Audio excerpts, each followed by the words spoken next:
bajunya nomor 66 di Batabel dong kaki.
Oh, siap, siap.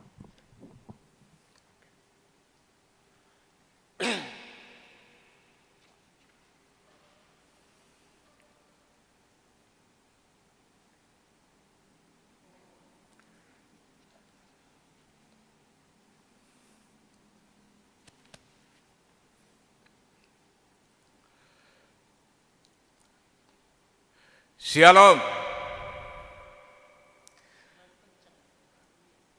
Sebelum kegiatan sosialisasi asesmen kriteria minimal, terlebih dahululah kita ikuti ibadah singkat sebagai mengawali kegiatan kita ini, supaya Tuhan kiranya memimpin dari awal, pertengahan, sampai akhir. Mari demahita siap bukuede nomor 66 ayat sada de Bataben dongame.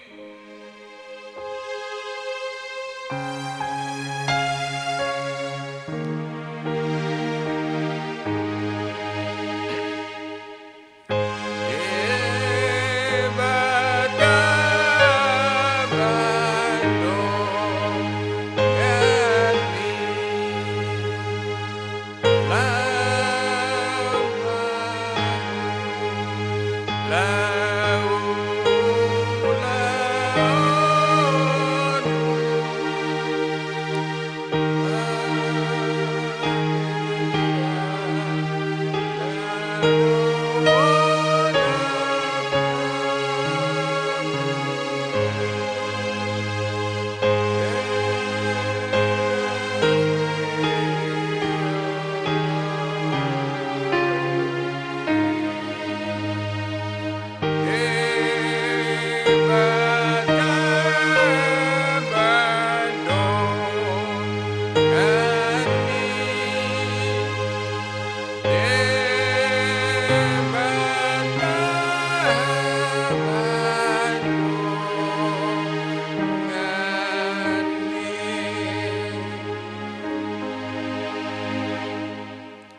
Mari kita bersatu dalam doa. Segala puji dan syukur kami panjatkan kehadirat-Mu Bapa di sorga. Karena Engkau Tuhan melindungi menyertai kami dan memberikan kesempatan bagi kami untuk melakukan kegiatan yaitu tentang asesmen kriteria minimal. Namun sebelum kami melakukan kegiatan ini, terlebih dahulu kami mau mendengar firman-Mu. Karena firman itu adalah pelita bagi kaki kami dan terang bagi jalan kami. Kami sadar ya Bapa, bahwa kami sangat terbatas. Oleh sebab itu biarlah kiranya Roh Kudus yang memimpin menolong kami hadir di tengah-tengah kami. Karena sesuai dengan pernyataan Tuhan Yesus yang menyatakan, di mana 2-3 orang berkumpul dalam nama Yesus, di situ Yesus hadir. Di mana Yesus hadir, di situ ada mukjizat. Itulah yang kami syukuri pada saat ini. Bapa di surga, sebentar lagi kami mau mendengar sebagian daripada firman-Mu. Biarlah Tuhan sendiri membuka akal hati dan pikiran kami, supaya kami yang hadir dan yang mendengarkannya dapat dikuatkan iman kami. Sucikan, ampunilah dosa-dosa kami. Dalam nama Tuhan Yesus Kristus kami berdoa dan mengucap syukur. Amin.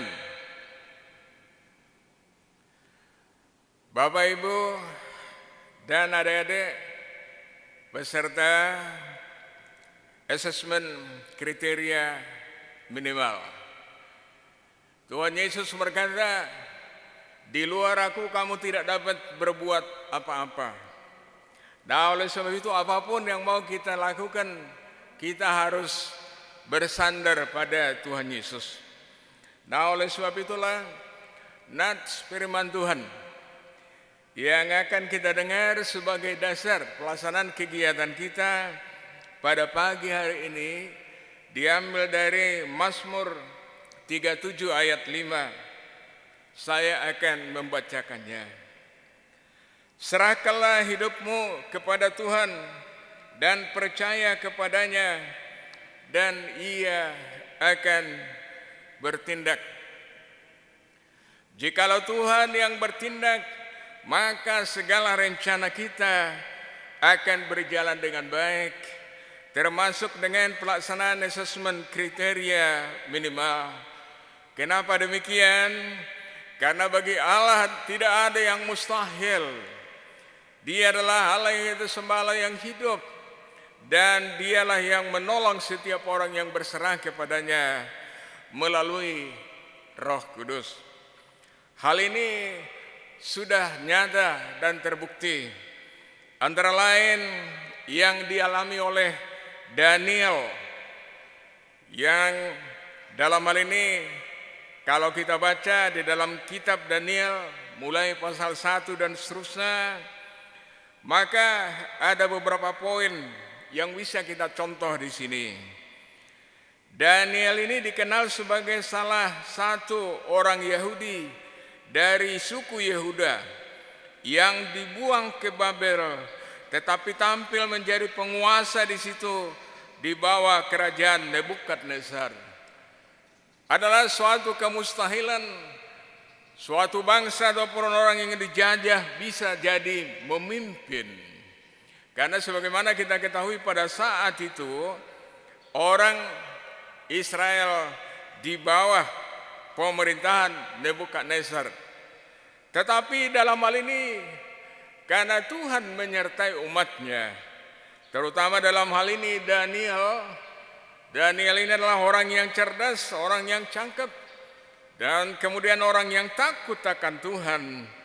Makanya dalam hal ini dia bisa meraih kesuksesan yang luar biasa, yang bagi manusia ini adalah suatu hal yang mustahil. Tetapi bagi Tuhan, karena dia dekat sama Tuhan, maka Tuhan memberikan hikmat ilmu yang luar biasa. Bahkan kalau kita baca di dalam kitab Daniel 1 ayat 18 sampai 20, ketika dibandingkan dengan orang-orang yang paling pintar di Babel, maka kepintaran Daniel 10 kali lipat dari kepintaran mereka. Kenapa demikian? Hal ini rahasianya hanya sangat sederhana. Rahasianya apa? Karena Daniel dekat dengan Tuhan. Dia tidak takut walaupun sudah ada ketentuan dari Raja Nebukadnezar bahwa harus menyembah ilah lain yang dibuat daripada emas. Kalau tidak, risikonya akan dibuang ke perapian. Tetapi dia tidak takut. Kenapa? Karena dia lebih takut kepada Tuhan. Daniel, Sadrak dan Abednego menyadari bahwa apapun yang terjadi, bagaimanapun mereka alami, Tuhan selalu menyertai mereka. Adik-adik yang dikasihi oleh Tuhan Yesus Kristus, adik-adik tidak perlu takut ataupun cemas untuk menghadapi berkaitan dengan adanya kebijakan pemerintah tentang asesmen kriteria minimal. Yang terpenting adalah orait labora. Orait labora artinya adalah kita selalu berserah sama Tuhan dan juga kita belajar. Maka nanti suatu saat kita akan mampu dalam hal ini mengerjakan dengan sebaik-baiknya. Jadi kita tirulah Daniel ini, di mana dia menghususkan dirinya minimal 3 kali sehari dia selalu sujud menyembah Allah yang hidup. Makanya Allah bekerja dan banyak tanda mukjizat yang dilakukan Allah melalui Daniel, sehingga melalui itulah walaupun pada saat itu mereka ada di Babel, di suatu daerah di mana mereka sedang dijajah, tetapi pengakuan itu tetap muncul. Bahkan yang tadinya rencana mereka bagaimana supaya Daniel, Sadrak dan Abednego di sini bisa mati karena mereka tidak mau menyembah Allah-Allah lain ataupun ilah lain, namun yang terjadi adalah kebalikannya. Kenapa? Ketika mereka dicampakkan ke perapian yang sangat panas, tetapi di sana tanda mukjizat karena Allah hadir di situ, sehingga mereka tidak terbakar, bahkan bau asap pun tidak ada. Akhirnya dalam hal ini orang-orang yang ada di Babel yang menghasut yang tadinya menjerumuskan, justru mereka yang dimasukkan ke perapian. Demikian firman Tuhan yang boleh kita dengar pada firman Tuhan ini. Berbahagialah orang yang mendengar firman Tuhan, menyimpan dan melakukannya dalam kehidupan sehari-hari. Di dalam Mazmur pasal 1 ayat 1 dikatakan, orang yang selalu dalam hal ini berpedoman kepada firman Tuhan adalah bagaikan pohon yang ditanam di pinggir kali, walaupun musim kemarau, tapi tetap bertumbuh dengan baik karena akarnya menuju aliran sungai itu sehingga berbuah dengan lebat.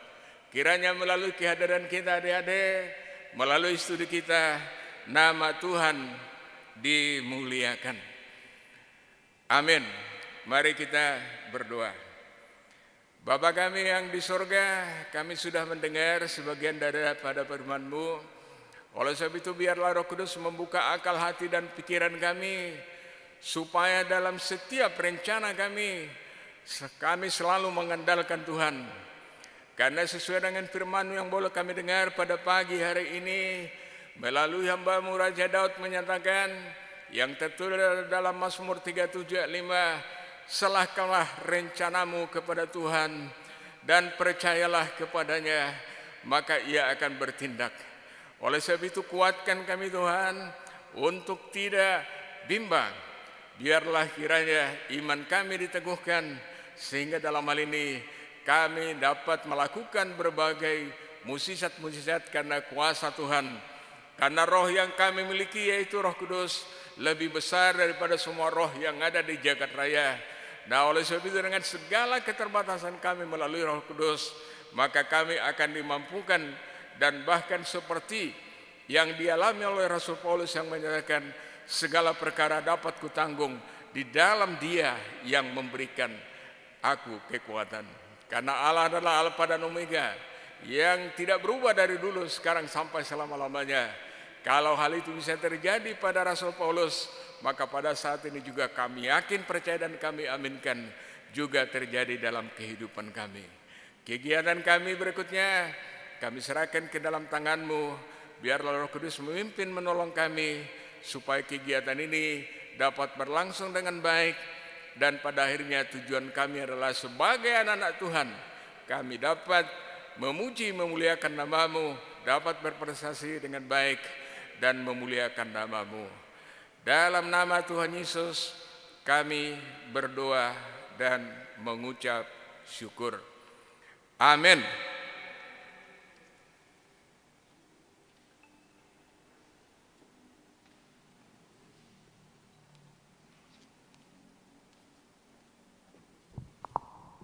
Salam.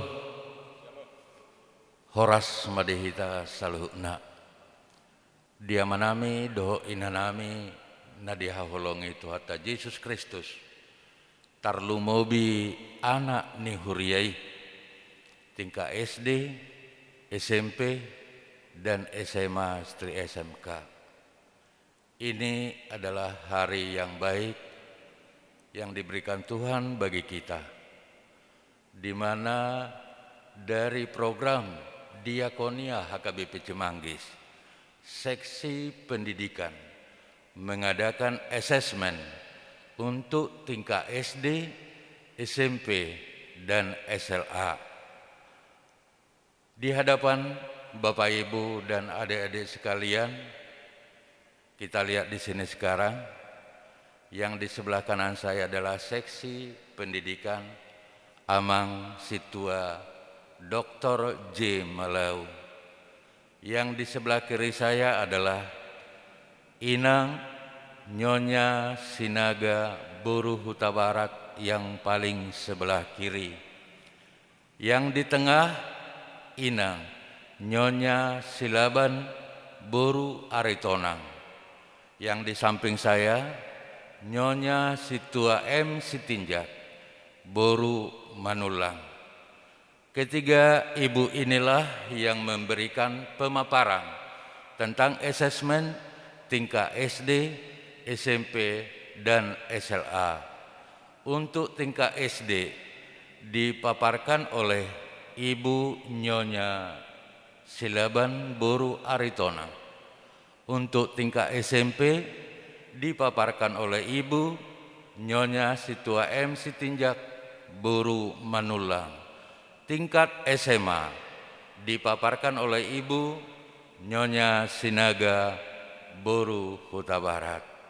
Bapak, Ibu, dan Saudara, terlebih anak gereja HKBP Cimanggis, tingkat SD, SMP, dan SLA. Bersyukur sekali pada saat ini ada kesempatan memberikan pemaparan asesmen tentang pembelajaran menghadapi ujian sekolah yang diadakan oleh HKBP Cimanggis. Walaupun bersifat virtual atau live streaming, kami harap seluruh anak HKBP Cimanggis dapat mengikuti dari awal sampai akhirnya. Dan kita sebagai Parhalado dari Dewan Diakonia berdoa kepada Tuhan agar seluruh anak HKBP Cimanggis dapat mencapai cita-citanya sesuai kehendak Tuhan. Jadilah anak yang membanggakan di tengah keluarga, masyarakat, terlebih di hadapan Tuhan Yang Maha Esa. Demikian pemaparan selanjutnya kami berikan kepada seksi pendidikan. Terima kasih.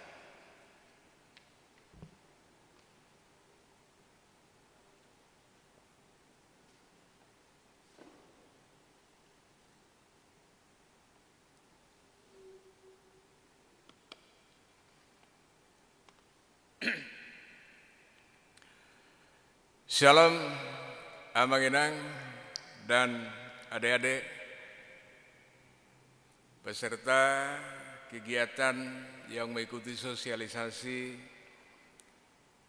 asesmen kriteria minimal untuk adik-adik kelas 5 SD, untuk adik-adik kelas 8 SMP, dan adik-adik kelas 11 SMA, dan SMK.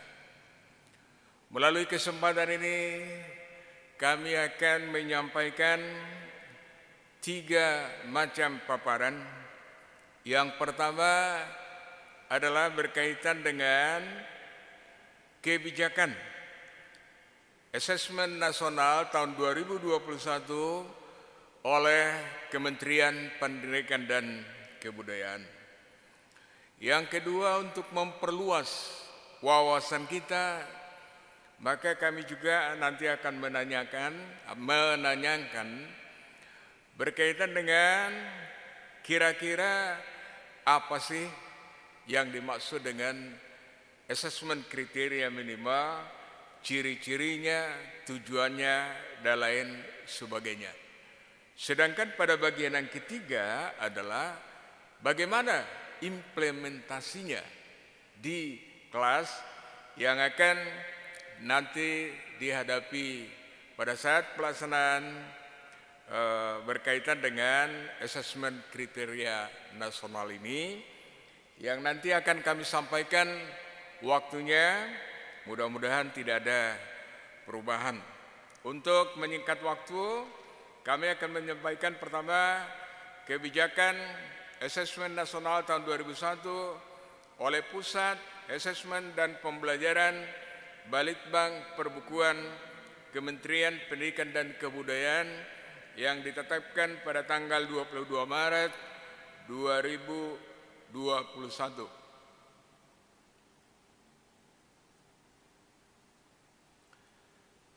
Daftar isi yang pertama, Asesmen Nasional sebagai evaluasi sistem pendidikan. Yang kedua, persiapan dan rencana pelaksanaan Asesmen Nasional. Yang ketiga adalah website AKM. Lalu yang terakhir adalah penutup. Nah, inilah isi dari kebijakan yang berasal dari Kemdikbud. Kita mulai dari poin yang pertama, yaitu Asesmen Nasional sebagai evaluasi sistem pendidikan. Asesmen Nasional atau disingkat dengan AN dirancang untuk memantau dan mengevaluasi sistem pendidikan dasar dan menengah, sedangkan prestasi siswa dievaluasi oleh pendidik dan satuan pendidikan. Sebagai dasar hukum, pelaksanaan dari asesmen ini adalah sesuai dengan amanat Undang-Undang Sekdiknas tahun 2003 pasal 57 ayat 1 dikatakan sebagai berikut. Evaluasi dilakukan dalam rangka pengendalian mutu pendidikan secara nasional dalam rangka ataupun sebagai bentuk akuntabilitas penyelenggaraan pendidikan kepada pihak-pihak yang berkepentingan. Lebih lanjut, pada pasal 59 ayat 1 dikatakan, pemerintah dan pemerintah daerah melakukan evaluasi terhadap pengelola satuan jalur jenjang dan jenis pendidikan. Kemudian elemen kebijakan asesmen nasional. Asesmen nasional hanya diikuti sebagai sampel siswa yang dipilih secara acak dari kelas 5, kelas 8, dan kelas 11 di setiap sekolah ataupun madrasah. Jadi tentang asesmen ini tidak hanya dilakukan atas dalam hal ini di bawah lingkungan Kementerian Pendidikan, Kebudayaan, dan Ristek, tetapi juga di bawah naungan Kementerian Agama. Asesmen Nasional tahun 2021 ini digunakan sebagai baseline tanpa konsekuensi pada guru, sekolah, dan Pemda. Bapak Ibu yang menyaksikan tayangan ini, terutama adik kami, biasanya ketika dilakukan ujian nasional ada rasa takut sehingga sampai dilakukan berbagai kecurangan. Kenapa demikian? Karena ujian nasional ini dipergunakan sebagai salah satu komponen untuk menentukan kenaikan kelas. Nah, dalam hal ini perlu kami sampaikan bukan itu tujuan asesmen ini. Tujuan asesmen ini adalah supaya Kementerian Pendidikan dan Kebudayaan dan Dinas Pendidikan mempunyai baseline ataupun data bagaimanakah implikasi dari 8 standar nasional pendidikan pada satuan pendidikan dasar dan menengah. Kalau memang belum tercapai berdasarkan data itu, maka akan dilakukan berbagai treatment untuk meningkatkan mutu, terutama untuk pendidik dan tenaga kependidikannya. Kemudian yang berikut, evaluasi kinerja tidak hanya berdasarkan skor rata, tetapi juga perubahan skor atau tren dan 1 tahun ke tahun berikutnya. Kenapa evaluasi kinerja itu penting? Karena sebagaimana kita ketahui bahwa satuan pendidikan dasar dan menengah dalam hal ini adalah layanan publik. Jadi sifat layanan publik harus bisa dipertanggungjawabkan kepada publik ataupun kepada masyarakat. Kemudian asesmen nasional ini dilaksanakan di semua sekolah ataupun madrasah. Tetapi tadi kami sudah sampaikan untuk kelas 5 yaitu di SD, kemudian kelas 8 SMP dan kelas 11 untuk SMA. Mungkin ada pertanyaan, kenapa tidak diberikan di kelas 6 ataupun di kelas 9 SMP ataupun kelas 12? Karena tujuannya ini adalah bukan untuk menilai ketercapaian kurikulum, tapi tujuannya ini adalah bagaimana pelaksanaannya di sekolah dan juga kenapa nggak dilakukan pada jenjang akhir. Permasalahannya adalah supaya ada kesempatan untuk memperbaiki. Jadi kalau bentuk ini mirip seperti formative test, ya. Jadi kalau memang ada yang kurang, masih ada kesempatan kurang lebih setahun berikutnya sehingga bisa ditingkatkan. Kemudian asesmen nasional ini dilaksanakan setiap tahun dan dilaporkan pada setiap sekolah ataupun madrasah dan Pemda, ya. Jadi ini harus dilaporkan. Kenapa? Karena data inilah sebagai salah satu dasar untuk menyatakan bagaimana potret mutu pendidikan kita dari Sabang sampai Merauke, sehingga oleh Kemdikbud ini bisa disampaikan ke Presiden dan juga Presiden pada saat rapat pleno dengan DPR bisa menyampaikan bagaimana tentang pendidikan ini yang tentu disampaikan oleh Menteri Pendidikan, Kebudayaan dan Ristek.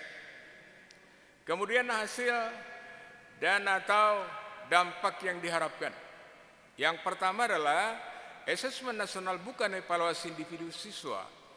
Hasil asesmen nasional dapat dilanjuti oleh sekolah. Kemudian tidak menambah beban siswa kelas 6, 9, dan 12 dan tidak digunakan untuk penerimaan siswa baru. Ya, jadi tidak perlu ditakutkan, ya. Nah, kemudian juga mengurangi kecemasan, ya, pemangku kepentingan dan menghilangkan tekanan untuk curang, ya, karena walaupun tidak semua, ya, tetapi karena takut tidak naik, takut tidak lulus seperti untuk ujian nasional, maka kadang-kadang masih kita temukan adanya kecurangan-kecurangan. Sehingga kalau di sini tidak perlu, ya. Kementerian Pendidikan, Kebudayaan dan Dinas Pendidikan ingin mendapatkan data yang sesungguhnya. Kalau memang kurang, nah inilah yang akan ditingkatkan. Nah, kemudian evaluasi kinerja ini lebih adil. Kenapa? Karena berdasarkan data dan fakta. Dan juga dalam hal ini sebagai contoh, kalau memang yang berkaitan dengan ini tentang sarana dan prasarananya yang kurang, maka juga nanti akan dilengkapi secara bertahap. Akan ada koordinasi antara Kementerian dan Kebudayaan dan Ristek serta Dinas Pendidikan. Kemudian juga berorientasi pada perbaikan, bukan pada pembandingan antar sekolah dengan daerah, bukan. Jadi tujuannya adalah untuk perbaikan. Lalu pemetaan dan potret mutu SD, garis miring madrasah ataupun MI, kemudian SMP, garis miring MTS, dan SMK ataupun MA di semua daerah, maka kinerja sistem terpantau secara berkala dan juga hasil AN digunakan untuk evaluasi diri. Evaluasi diri di sini maksudnya adalah diharapkan masing-masing satuan pendidikan menilai dirinya sendiri, kira-kira apa yang menyebabkan sehingga misalnya mutunya kurang bagus atau standar mana yang belum tercapai, sehingga akan dilakukan treatment dalam rangka minimal ya pencapaian 8 standar nasional pendidikan. Kemudian asesmen nasional terdiri dari asesmen kriteria minimal, yaitu literasi, numerasi, survei karakter, dan survei lingkungan belajar. Informasi dari ketiganya diharap dapat mendorong perbaikan mutu pembelajaran.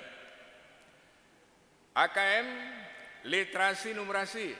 Literasi membaca dan numerasi adalah kompetensi mendasar yang diperlukan semua murid untuk bisa belajar sepanjang hayat dan berkontribusi pada masyarakat. Kemudian pengukuran literasi dan numerasi mendorong guru untuk lebih berfokus pada pengembangan daya nalar daripada pengetahuan konten yang luas tapi dangkal. Saat ini memang kalau kita mengacu ke jenjang tingkat kesukaran yang ada pada ranah kognitif, ada 6 tingkat. Dan sekarang ini supaya bangsa negara kita, supaya lulus pendidikan kita siap bersaing secara internasional juga, maka ada namanya sekarang soal-soal HOTS namanya, High Order Thinking Skill, yang dalam hal ini mulai dari level analisis, evaluasi, kemudian yang terakhir adalah kreasi ataupun create. Nah, kemudian survei karakter. Karakter ini sulit diukur secara mendalam dalam asesmen berskala besar.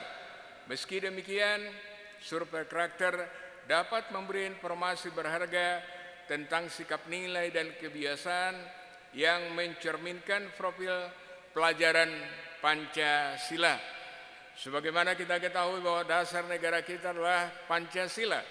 Pancasila dijabarkan menjadi Undang-Undang Dasar tahun 1945, kemudian Undang-Undang Dasar 45 dalam bidang pendidikan dituangkan antara lain dalam Undang-Undang Sekretariat, kemudian dijabarkan ke dalam bentuk peraturan pemerintah, kemudian peraturan menteri sampai dengan peraturan daerah. Kemudian survei karakter ini memberi sinyal bahwa sekolah perlu memperhatikan tumbuh kembang murid secara utuh, kemudian mencakup dimensi kognitif, afektif, dan spiritual. Itulah yang menyangkut survei karakter. Sedangkan survei lingkungan belajar mengukur yang pertama adalah kualitas pembelajaran. Kemudian yang kedua ataupun B adalah iklim keamanan dan inklusivitas sekolah. Sedangkan yang C adalah refleksi guru. Kemudian D, perbaikan praktik pengajaran. Dan yang terakhir ataupun E adalah latar belakang keluarga murid. Kenapa demikian? Karena ini satu sama lain sangat menunjang untuk meningkatkan mutu pendidikan. Kemudian informasi dari survei lingkungan belajar berguna untuk melakukan diagnosis masalah dan perencanaan perbaikan pembelajaran oleh guru, kepala sekolah, dan dinas pendidikan. Kenapa demikian? Karena Kemdikbud adalah sebagai regulator. Kalau pendidikan dasar dan menengah sudah diberikan kewenangan ke daerah yang kita kenal namanya adalah desentralisasi.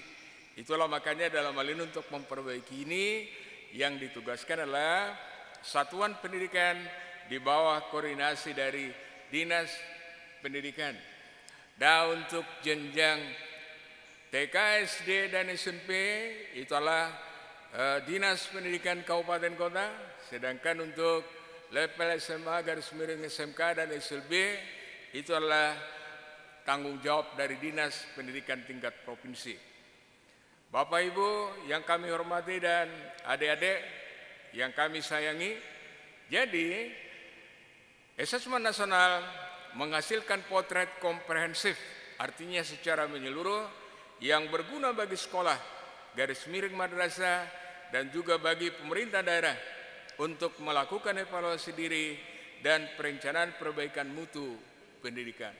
Sehingga apapun yang direncanakan oleh Dinas Pendidikan, oleh Satuan Pendidikan, benar-benar sesuai dengan kebutuhan sehingga akan tercapai dalam hal ini efektif berkaitan dengan penggunaan dana, atau kami ulangi, efektif artinya tujuan tercapai, efisien artinya apa? Karena apa treatment yang dilakukan tepat sasaran penggunaan sumber daya termasuk dengan pendanaan.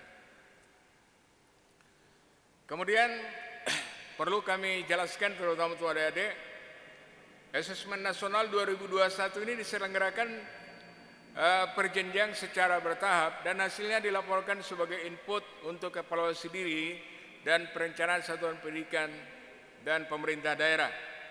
Pelaksanaan jenjang secara bertahap memungkinkan satuan pendidikan untuk berbagai sumber daya sekolah atau madrasah yang infrastrukturnya yang berkaitan dengan teknologi informasi dan komunikasinya kalau belum memadai maka dapat mengikuti AN ataupun asesmen nasional di satuan pendidikan lain termasuk di jenjang yang berbeda. Kenapa demikian?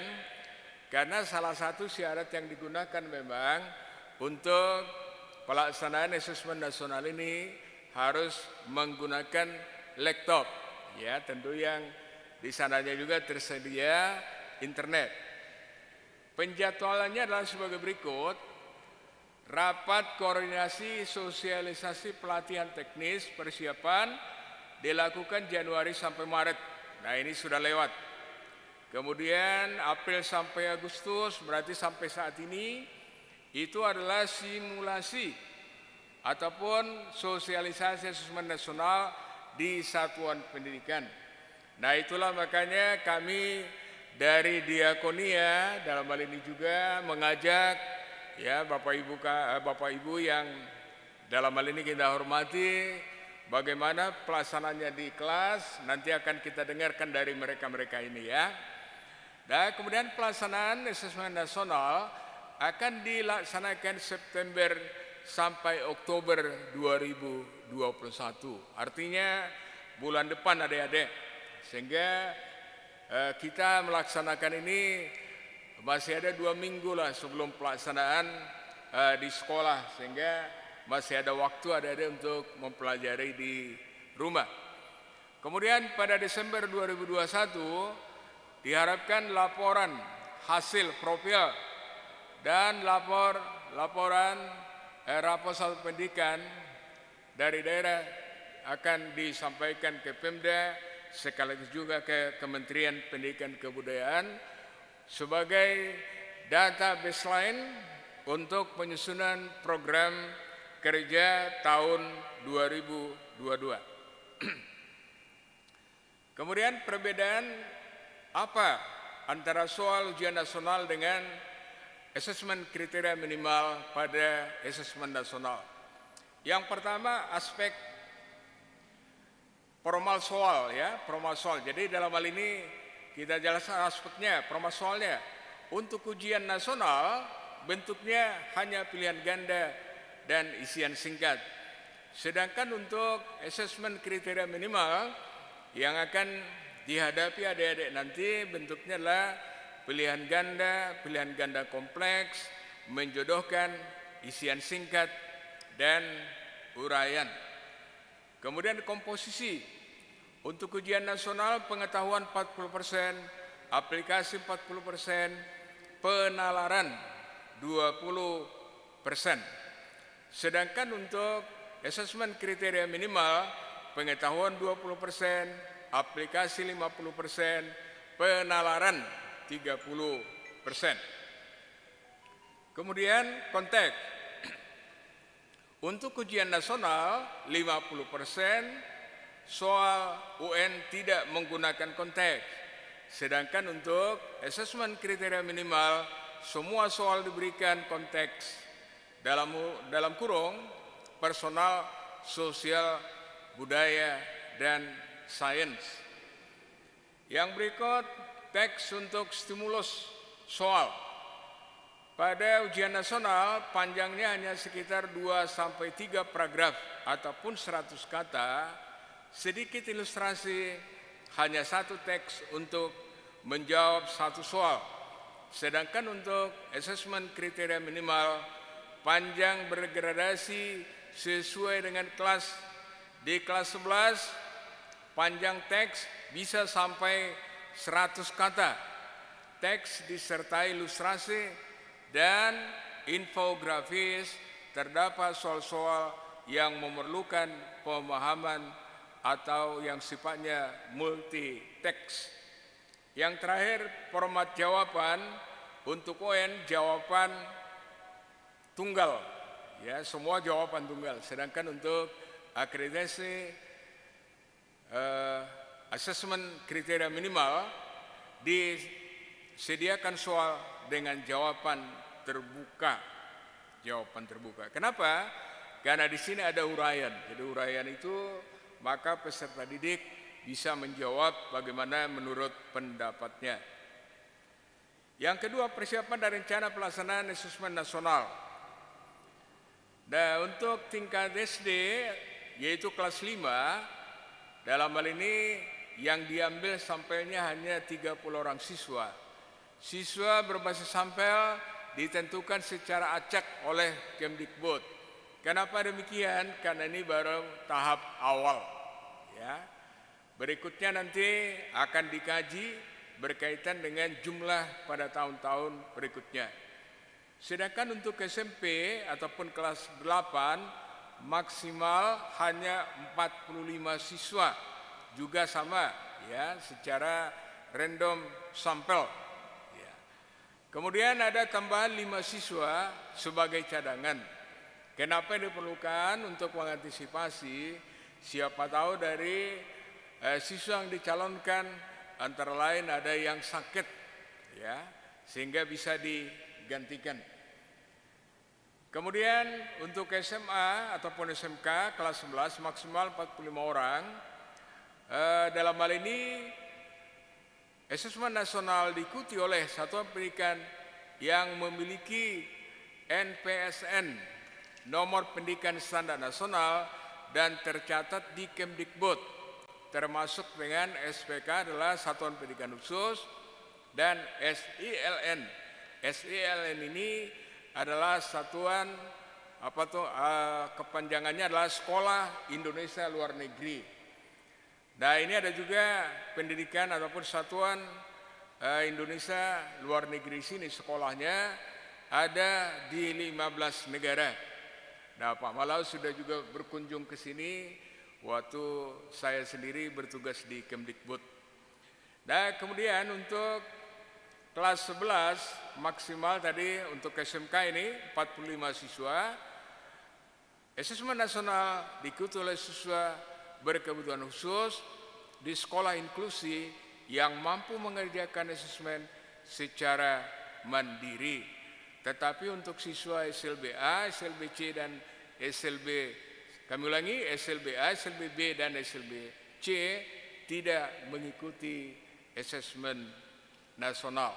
Kalau SLBA ini adalah untuk level SD, SLPB level SMP, SLBC adalah level untuk SMA ataupun SMK. Kepesertaan kepala sekolah. Nah, kalau ini kami kira nggak perlu kami bacakan, ya. Tapi sedikit saja, bisa saja guru mengajar di 2 sekolah. Jadi kalau itu yang terjadi, maka guru yang bersangkutan tetap harus mengajukan di mana guru tersebut bertugas. Dan kemudian pelaksanaan adik-adik. Nah ini perlu diperhatikan ini. Yang pertama moda pelaksanaan, ya. Nah ini modanya ataupun bentuknya ataupun metodenya adalah daring. Nah itulah makanya harus menggunakan komputer dan juga dalam hal ini dipastikan harus tersedia wifi untuk internet. Kemudian berbagai sarana dan prasarana ataupun resource sharing dalam pelaksanaan asesmen nasional. Mekanisme pelaksanaan dan pengawasan. Panitia daerah mengkoordinir tempat pelaksanaan asesmen nasional terutama yang menumpang, ya. Sebagaimana kita ketahui ada juga sekolah-sekolah masih menumpang. Nah oleh sebab itu silahkan dia mengikuti kegiatan pada sekolah di mana sekolah itu menumpang. Kemudian dalam 1 hari dapat dilaksanakan 3 sesi, masing-masing sesi maksimal 2 jam. Dilaksanakan dalam 2 jadwal atau dalam hal ini 4 hari berturut-turut. Kemudian yang keempat, pelaksanaan pada peserta didik diawasi seperti dalam keadaan ujian. Pengawas asesmen bukan dari asal sekolah pelaksana, melainkan dari sekolah lain. Jadi seperti pada saat pelaksanaan UN. Supaya apa? Supaya lebih objektif. Lalu yang keenam, pengawasan diatur oleh Dinas Pendidikan sesuai dengan kewenangannya. Yang ketujuh, seluruh satuan pendidikan dapat menjadi tempat penyelenggaraan asesmen nasional tanpa mempertimbangkan status dan akreditasi. Dan yang ke-8 adalah pelaksanaan survei lingkungan belajar pada kepala sekolah dan guru dilakukan mandiri tanpa pengawasan baik saat jam pelaksanaan asesmen nasional atau di luar jam pelaksanaan sesuai kurun waktu pelaksanaan asesmen nasional. Kemudian pergantian peserta sampel. Peserta cadangan dapat menggantikan peserta utama apabila peserta utama berhalangan hadir dengan alasan yang sudah diketahui sebelum hari pelaksanaan. Itulah makanya tadi disiapkan cadangan 5 orang. Tetapi begitu ikut awal, maka harus mengikuti secara utuh, tidak boleh hanya sebagian-sebagian. Jadi peserta cadangan mengikuti asesmen secara penuh, mulai dari awal tidak dapat menggantikan pada sebagian. Jadi tadi kami sudah sampaikan.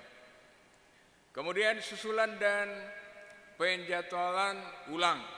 Tidak ada asesmen susulan bagi peserta yang berhalangan hadir baik di seluruh sesi maupun sebagian sesi. Bila asesmen nasional di satuan pendidikan tidak dapat dilaksanakan karena adanya keadaan di luar kendali seperti listrik padam, bencana alam, maka dapat dilakukan penjadwalan ulang. Kemudian pemantauan evaluasi dan pelaporan.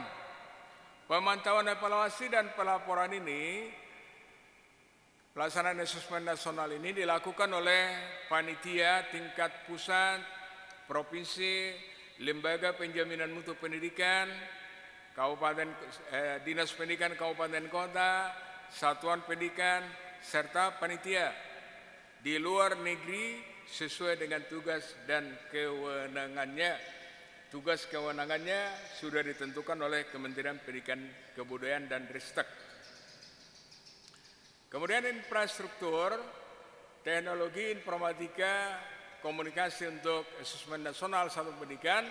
Nah, kriteria komputer ataupun laptop yang akan digunakan adalah seperti ini. Kami tidak perlu bacakan satu persatu, adik-adik ya.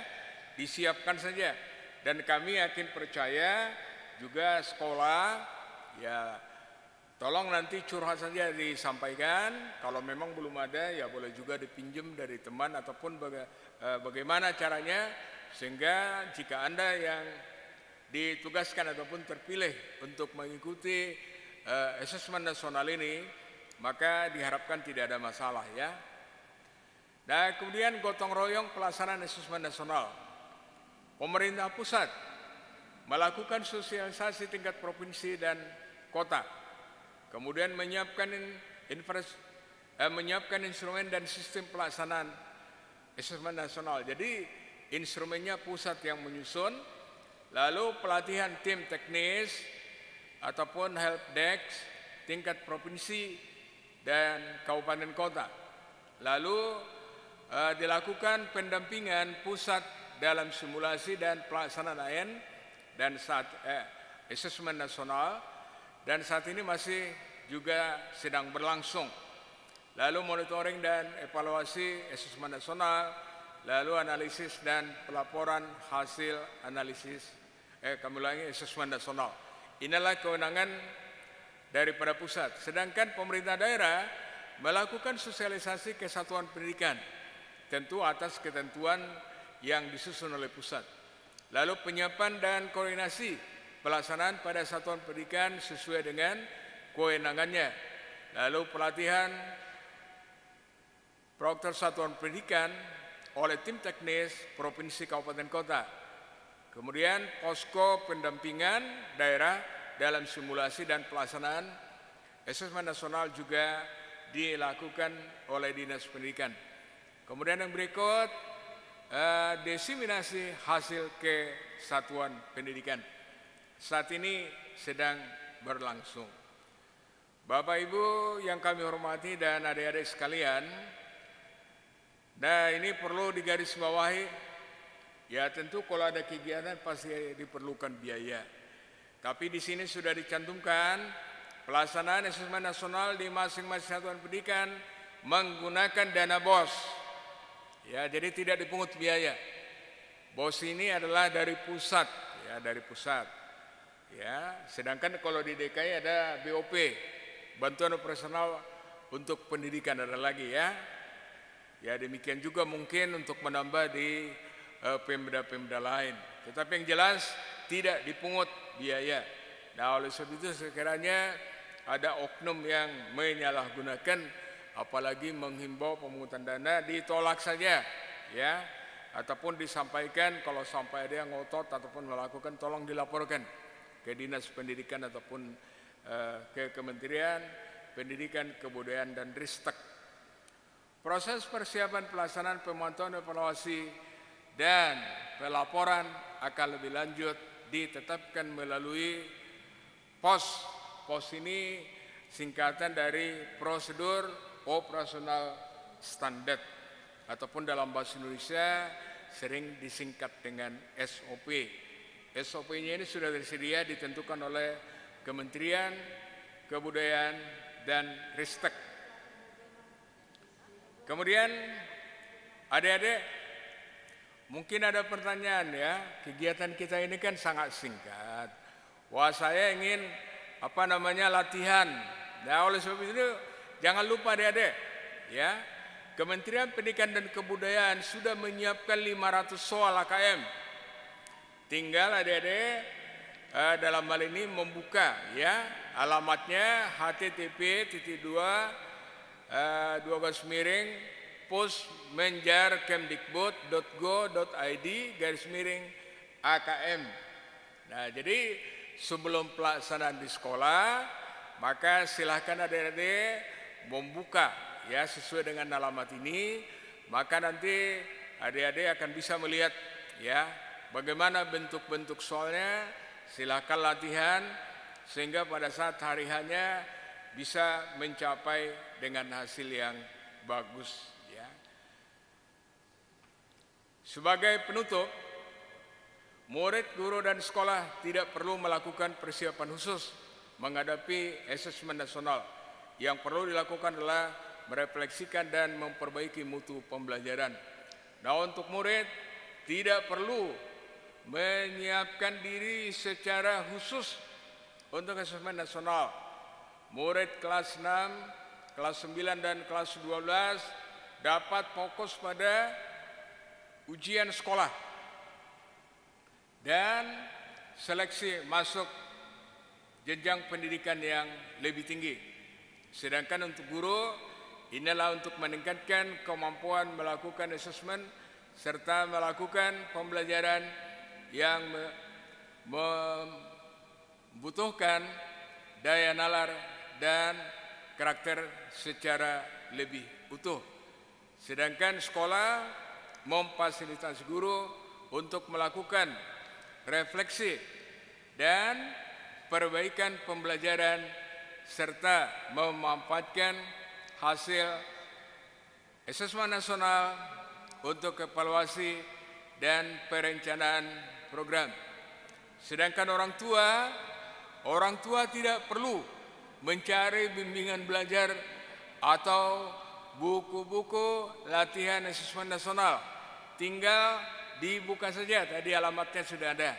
Ya Bapak Ibu, untuk tidak membebani pembiayaan. Lebih baik dorong saja anaknya untuk membaca secara luas dan mengembangkan dalam hal ini minatnya secara mendalam. Demikian informasi kebijakan dari Kementerian Pendidikan dan Kebudayaan yang bisa kami sampaikan. Mudah-mudahan melalui informasi ini ada informasi yang kita dapatkan sehingga tidak sampai salah.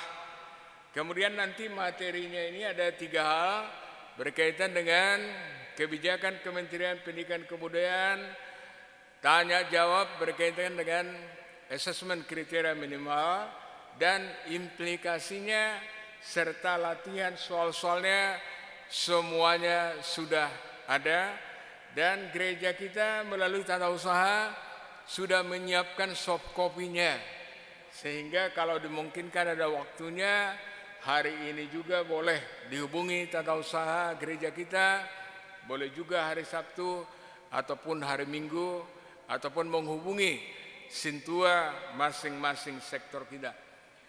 Demikian berkaitan dengan kebijakan yang dilakukan oleh Kementerian Pendidikan dan Kebudayaan.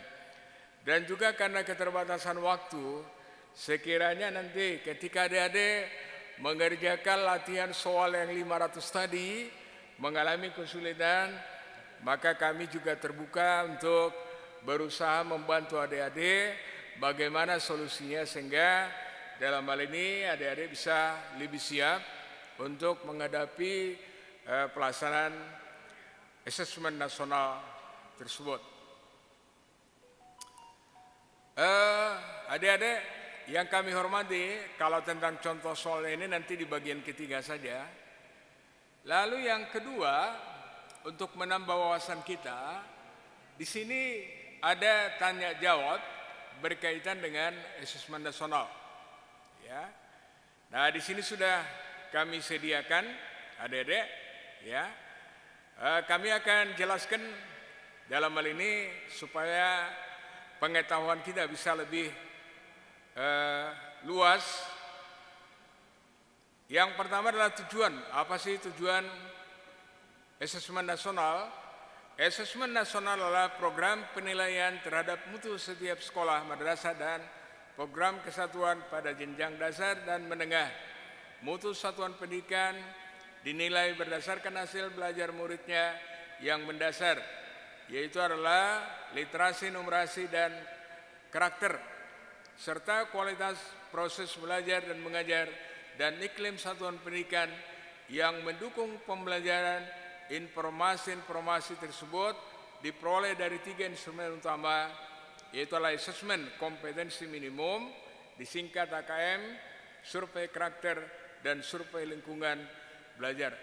Adik-adik, definisi ini tidak perlu dihafal, ya, tidak perlu dihafal. Ini hanya untuk menambah pengetahuan kita saja, karena ini adalah hal yang baru, jadi tidak perlu dihafal. Yang jelas nanti pada saat ujian ini tidak ditanya, ya, tidak ditanya apa sih asesmen nasional, enggak. Karena ini nanti langsung implikasinya berkaitan dengan pelajaran yang sudah disampaikan oleh Bapak Ibu guru di sekolah Anda sesuai dengan jenjang pendidikan, khususnya kalau SD tadi kelas 5, SMP adalah kelas 8, SMA adalah dan SMK kelas 11 adik-adik. Yang berikut, mengapa perlu ada asesmen nasional? asesmen nasional ini perlu dilakukan untuk meningkatkan mutu pendidikan. Karena asesmen ini dirancang untuk menghasilkan informasi akurat untuk memperbaiki kualitas belajar mengajar yang pada gilirannya akan meningkatkan hasil belajar. Jadi setelah adik-adik mengikuti, maka nanti hasilnya oleh Bapak Ibu Guru ataupun oleh Dinas Pendidikan ataupun tim yang ditugaskan untuk itu akan menilai, kemudian hasilnya itu akan dilaporkan, di mana kurangnya, di mana kelemahannya. Nah, inilah sebagai dasar untuk perbaikan proses pembelajaran di satuan pendidikan dan juga sebagai dasar untuk penyusunan dalam hal ini kebijakan yang dilakukan baik Kementerian Pendidikan Kebudayaan Ristek, demikian juga dengan Dinas Pendidikan. Kemudian asesmen nasional ini menghasilkan informasi untuk memantau ya, pertama perkembangan mutu dari waktu ke waktu. Yang kedua, kesenjangan antar bagian di dalam sistem pendidikan, misalnya antar satuan pendidikan ya.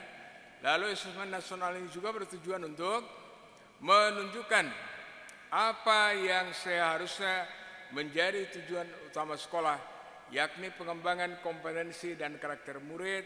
Asesmen nasional juga memberikan gambaran tentang karakteristik esensial sebuah sekolah yang efektif untuk mencapai tujuan utama tersebut.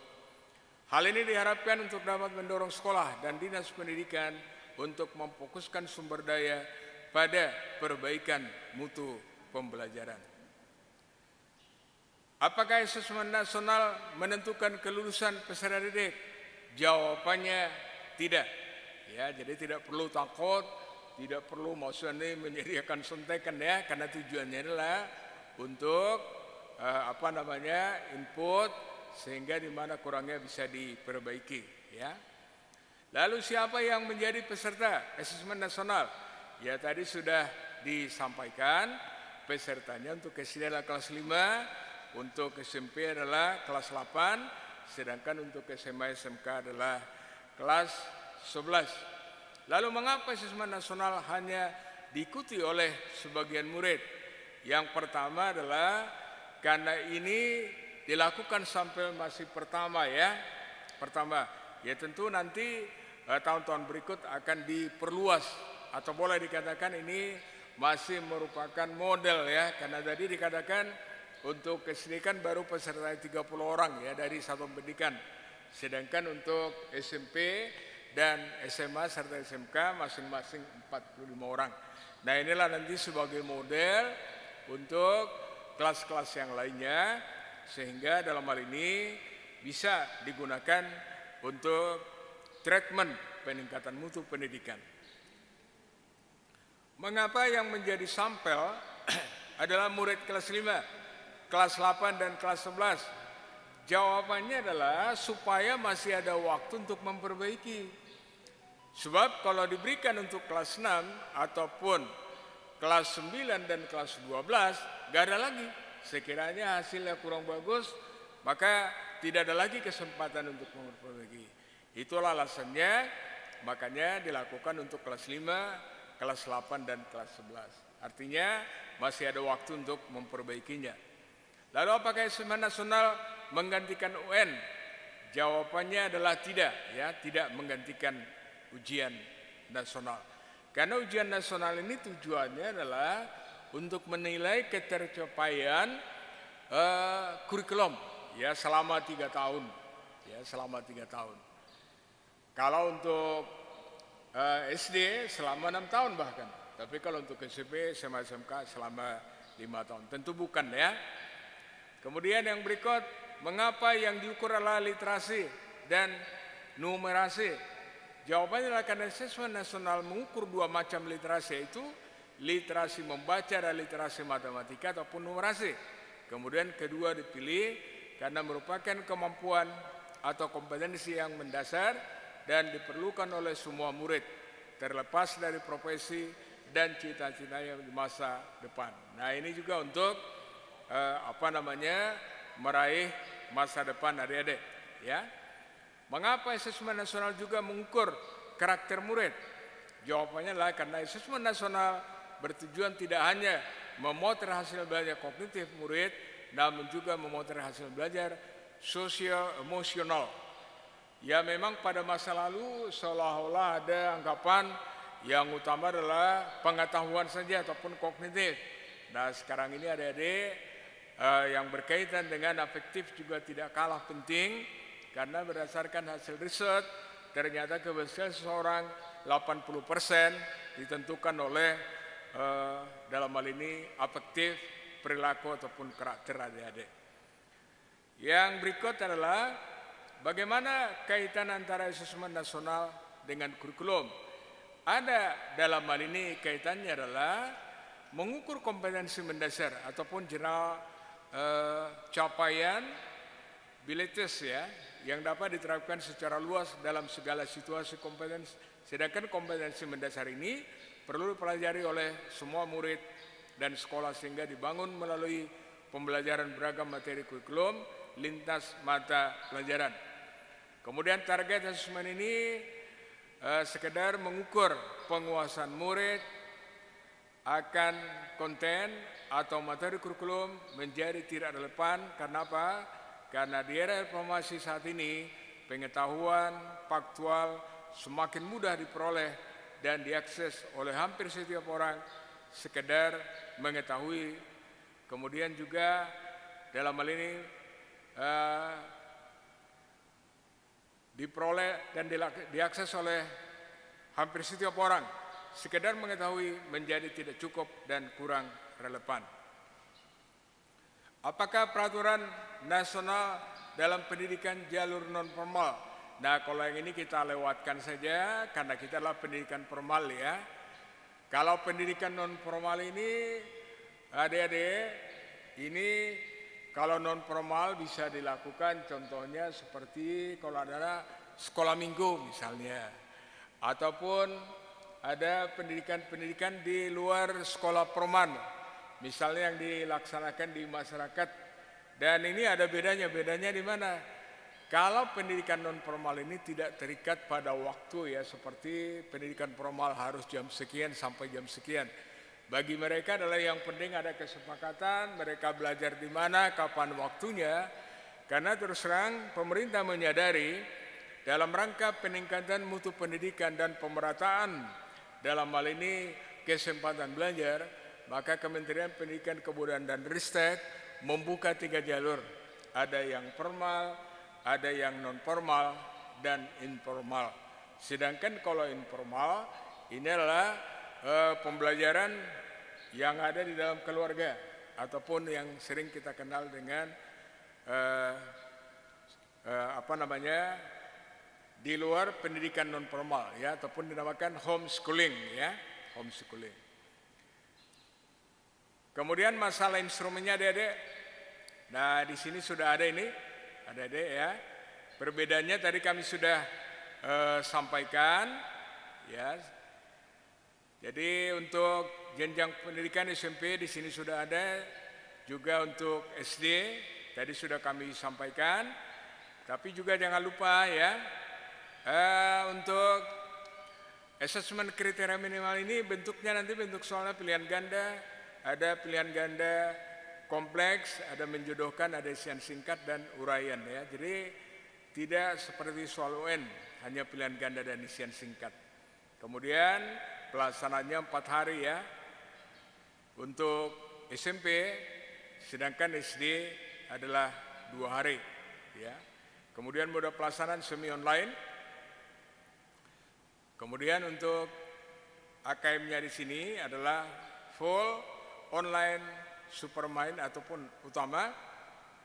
Sedangkan untuk semi online dan offline inilah untuk sekolah tertentu. Kemudian metode penilaian adalah dengan menggunakan computer based test ataupun CBT. Makanya pada saat adik-adik mengikuti kegiatan ini harus tersedia komputer ataupun laptop yang lengkap dengan internet adik-adik. Dan kemudian kalau yang ini kita lewatkan saja ya, tinggal nanti dibaca adik-adik. Karena ini hanya persyaratan-persyaratannya. Lalu instrumen apa saja yang akan digunakan dalam asesmen nasional? Maka pada asesmen nasional ini terdiri dari 3 instrumen ya adik-adik.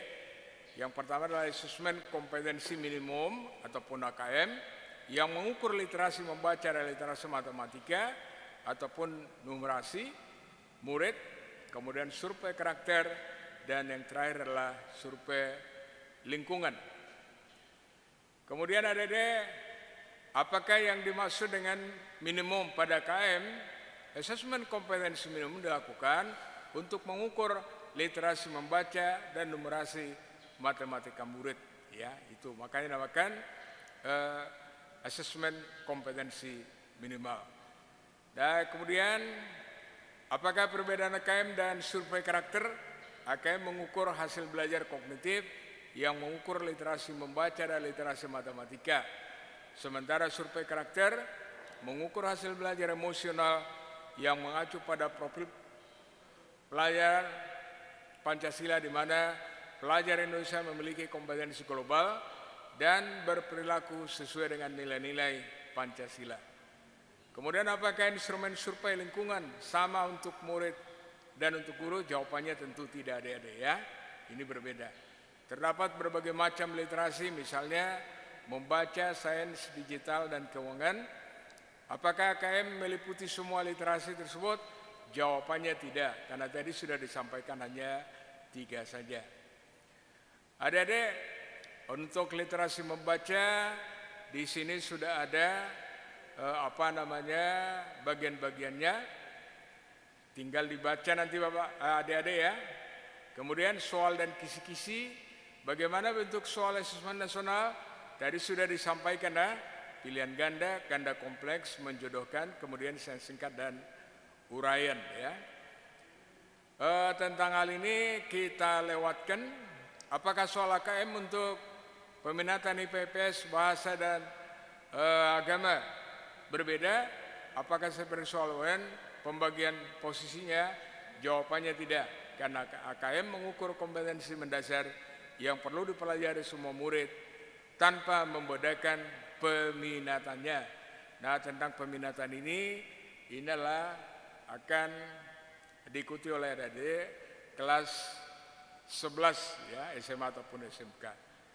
Kemudian contoh soal-soalnya adik-adik tadi kami sudah sampaikan. Tolong nanti dibuka ya. Di sini sudah ada alamatnya https://2 ya /posmenjar.kemdikbud.go.id/AKM. Maka kalau ini dibuka, maka soal-soalnya dan contohnya sudah tersedia di sana untuk menambah wawasan daripada adik-adik. Demikian yang bisa kami sampaikan. Kemudian kita akan dengarkan dari ibu guru kita yang mengajar di level pendidikan dasar, menengah, dan pendidikan tinggi. Nah, dalam hal ini kami mohon dengan hormat ya, tolong dipaparkan, disampaikan. Bagaimana Bu? Kita mulai yang tinggi dulu atau SMA dulu? Baik, kami persilahkan Ibu. Jadi Ibu langsung implikasinya untuk level SMA kelas 11. Ini contoh, sedangkan nanti berikutnya nanti akan mereka pelajari sesuai dengan alamat yang tadi sudah kami kemukakan. Kami persilahkan Ibu.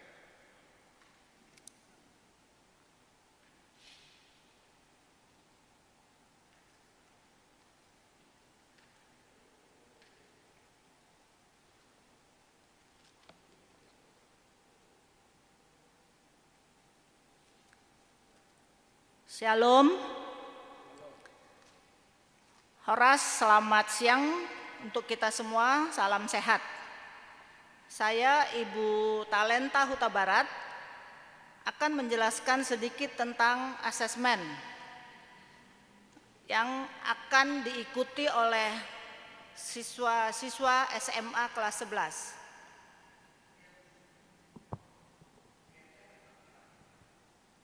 Kamera mana? Nah,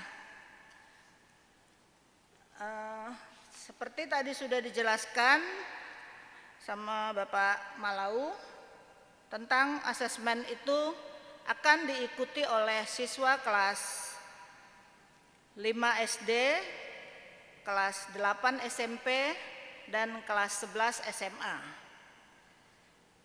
Secara umum, tadi juga sudah dijelaskan, asesmen itu adalah untuk meningkatkan mutu pembelajaran dari hasil belajar di sekolah.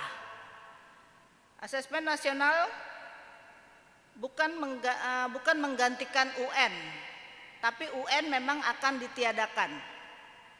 Nah, asesmen ini sangat berbeda dengan UN, tadi juga sudah dijelaskan ya. Misalnya UN itu dalam proses ujian untuk mencapai nilai individu siswa. Sementara asesmen nasional ini hasilnya nanti adalah untuk perbaikan sekolah, bukan mutu untuk individu siswa. Jadi siswa tidak perlu stres dalam mengerjakan soal asesmen ini. Nah, sekarang sudah banyak soal-soal yang bisa kamu pelajari melalui internet. Tadi juga sudah dibagikan oleh Amang. Sekarang kamu tinggal membaca materi tersebut ya. Adapun proses yang dibahas atau mencakup asesmen itu tadi juga sudah dijelaskan adalah meliputi AKM, yaitu mengukur pencapaian murid melalui literasi dan numerasi. Apa itu literasi? Di sini literasi adalah menganalisis kemampuan memahami, membaca materi. Jadi siswa diharapkan bisa memahami isi dari cerita di dalam tulisan. Nanti dari sana akan muncul soal. Jadi kalimat-kalimat di dalam soal tersebut cukup panjang dan kalian harus biasa memahami makna dari kalimat-kalimat yang terdapat pada cerita tersebut. Nah, itu yang disebut dengan literasi ya. Yang kedua adalah numerasi, membaca data atau angka siswa. Jadi data-data ditulis. Nanti siswa akan bisa membaca data-data itu menggunakan konsep, menganalisis dengan mempergunakan logika. Jadi siswa mampu menalar, berpikir secara logika kritis melalui pembelajaran matematika. Nah, itulah yang disebut dengan numerasi. Jadi bukan hanya semata-mata hitungan biasa, tapi diperlukan proses berpikir. Nah, nanti akan banyak soal-soal tentang numerasi ini. Nah, jadi itu hal AKM ya. Yang kedua, survei karakter. Nah, materi di survei karakter ini diharapkan siswa memahami tentang nilai-nilai luhur bangsa Indonesia, yaitu Pancasila, dalam kehidupan sehari-hari. Nah, contoh di sini siswa memahami 6 pilar yang dikembangkan di dalam kehidupan berpancasila. Yang pertama, beriman, bertakwa, dan berkarakter mulia. Yang kedua, berkebaikan global. Yang ketiga, bergotong royong. 4, bernalar kritis. 5, mandiri. 6, kreativitas. Nah, jadi yang keenam ini, 6 sifat dari Pancasila ini harus menjadi karakter setiap siswa bangsa Indonesia ya, mandiri, bergotong royong, kemudian berpikir kritis, bernilai luhur, berketuhanan. Nah, semua itu ada pada siswa di seluruh Indonesia maupun warga negara Indonesia. Nah, jadi itu nanti yang akan dipertanyakan materinya melalui proses AKM bagi siswa ya. Nah, yang ketiga, survei lingkungan. Nah, survei lingkungan ini pelajar juga memang masuk ke dalam evaluasi tersebut, dan juga guru juga masuk dalam evaluasi survei lingkungan maupun kepala sekolah. Jadi di sini tujuannya adalah untuk bisa memperoleh hasil dari pencapaian yang diperoleh oleh sekolah tersebut. Jadi melalui asesmen nasional ini diharapkan akan diperoleh hasil perkembangan sekolah tersebut dan bagaimana nanti caranya untuk meningkatkan mutu sekolah tersebut. Jadi bukan untuk nilai pribadi siswa. Jadi kamu tidak perlu stres atau takut dalam mengerjakan soal-soal tersebut. Yang penting kamu sudah belajar, sudah membahas-bahas soal. Kalau perlu cara membahas soalnya berdiskusi dengan teman. Karena kalau kamu sendiri yang belajar membaca mungkin kamu akan malas ya. Tapi melalui kerjasama kelompok yang mungkin kamu lakukan seminggu 2 kali atau 3 kali karena ini sudah waktunya semakin dekat. Jadi bisa lebih memahami soal-soal tersebut. Karena setiap soal ini materinya cukup panjang dalam literasinya ya, ceritanya cukup panjang, jadi memerlukan pemahaman. Nah, kalau didiskusikan beberapa teman mungkin akan lebih mudah menjawabnya. Nah, dan materi yang diujikan juga jawabannya tidak hanya satu, berbeda dengan UN. UN jawabannya sudah pasti pilihan ganda, itu hanya satu jawaban yang benar. Sementara kalau di AKM ini, ASN ini boleh jawaban 2 atau 3, tetapi kamu harus memberikan alasan ya. Nah, contoh model soal misalnya bukan hanya pilihan ganda, tapi ada jenis soal benar salah, jenis soal isian singkat, ada mengisi angket, ada juga mengisi setuju tidak setuju, jadi ada jawaban singkat kamu. Nah, jadi sangat berbeda dengan ujian nasional yang kalaupun ada isian 5 soal itu menjelaskan tapi sudah ada rambu-rambunya. Kalau di sini kamu bebas menjawab secara singkat. Nah, jadi itu yang bisa Ibu sampaikan mengenai model soal atau beragam soal yang akan diujikan. Nah, jadi untuk yang mau diuji sebetulnya bukan hanya siswa, guru juga diuji. Demikian juga dengan kepala sekolah. Tapi yang diuji kepada guru dan kepala sekolah tidak sama dengan materi pada siswa. Tapi yang akan dipertanyakan di situ adalah informasi tentang perkembangan sekolah itu, perkembangan kurikulumnya dan sebagainya ya. Jadi manfaatnya di sini untuk guru dan kepala sekolah akan bisa menggali informasi, mencerminkan kondisi sekolah itu sesungguhnya, sehingga tingkat partisipasi sekolah diharapkan lebih baik dengan melihat nilai dari hasil asesmen tersebut. Jadi itu saja pesan Ibu. Jadi kamu mengerjakannya tidak perlu stres ya, kerjakan dengan tetap fokus membacanya, berdoa ya sesuai dengan kepercayaan masing-masing ya, supaya di dalam mengerjakan kamu bisa dimudahkan. Saya rasa pesan dari Ibu untuk kelas 11 cukup sekian. Nanti akan ada soal-soal yang akan dikirimkan melalui web yang akan dibagikan. Terima kasih, selamat siang.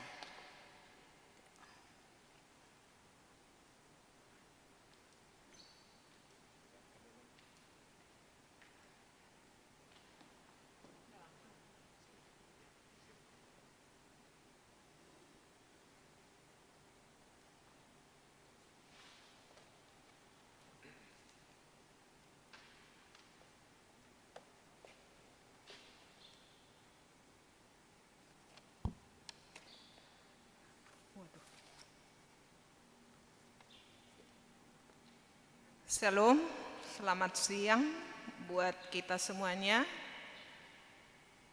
anggota jemaat HKBP Cimanggis, orang tua, juga anak-anak kami.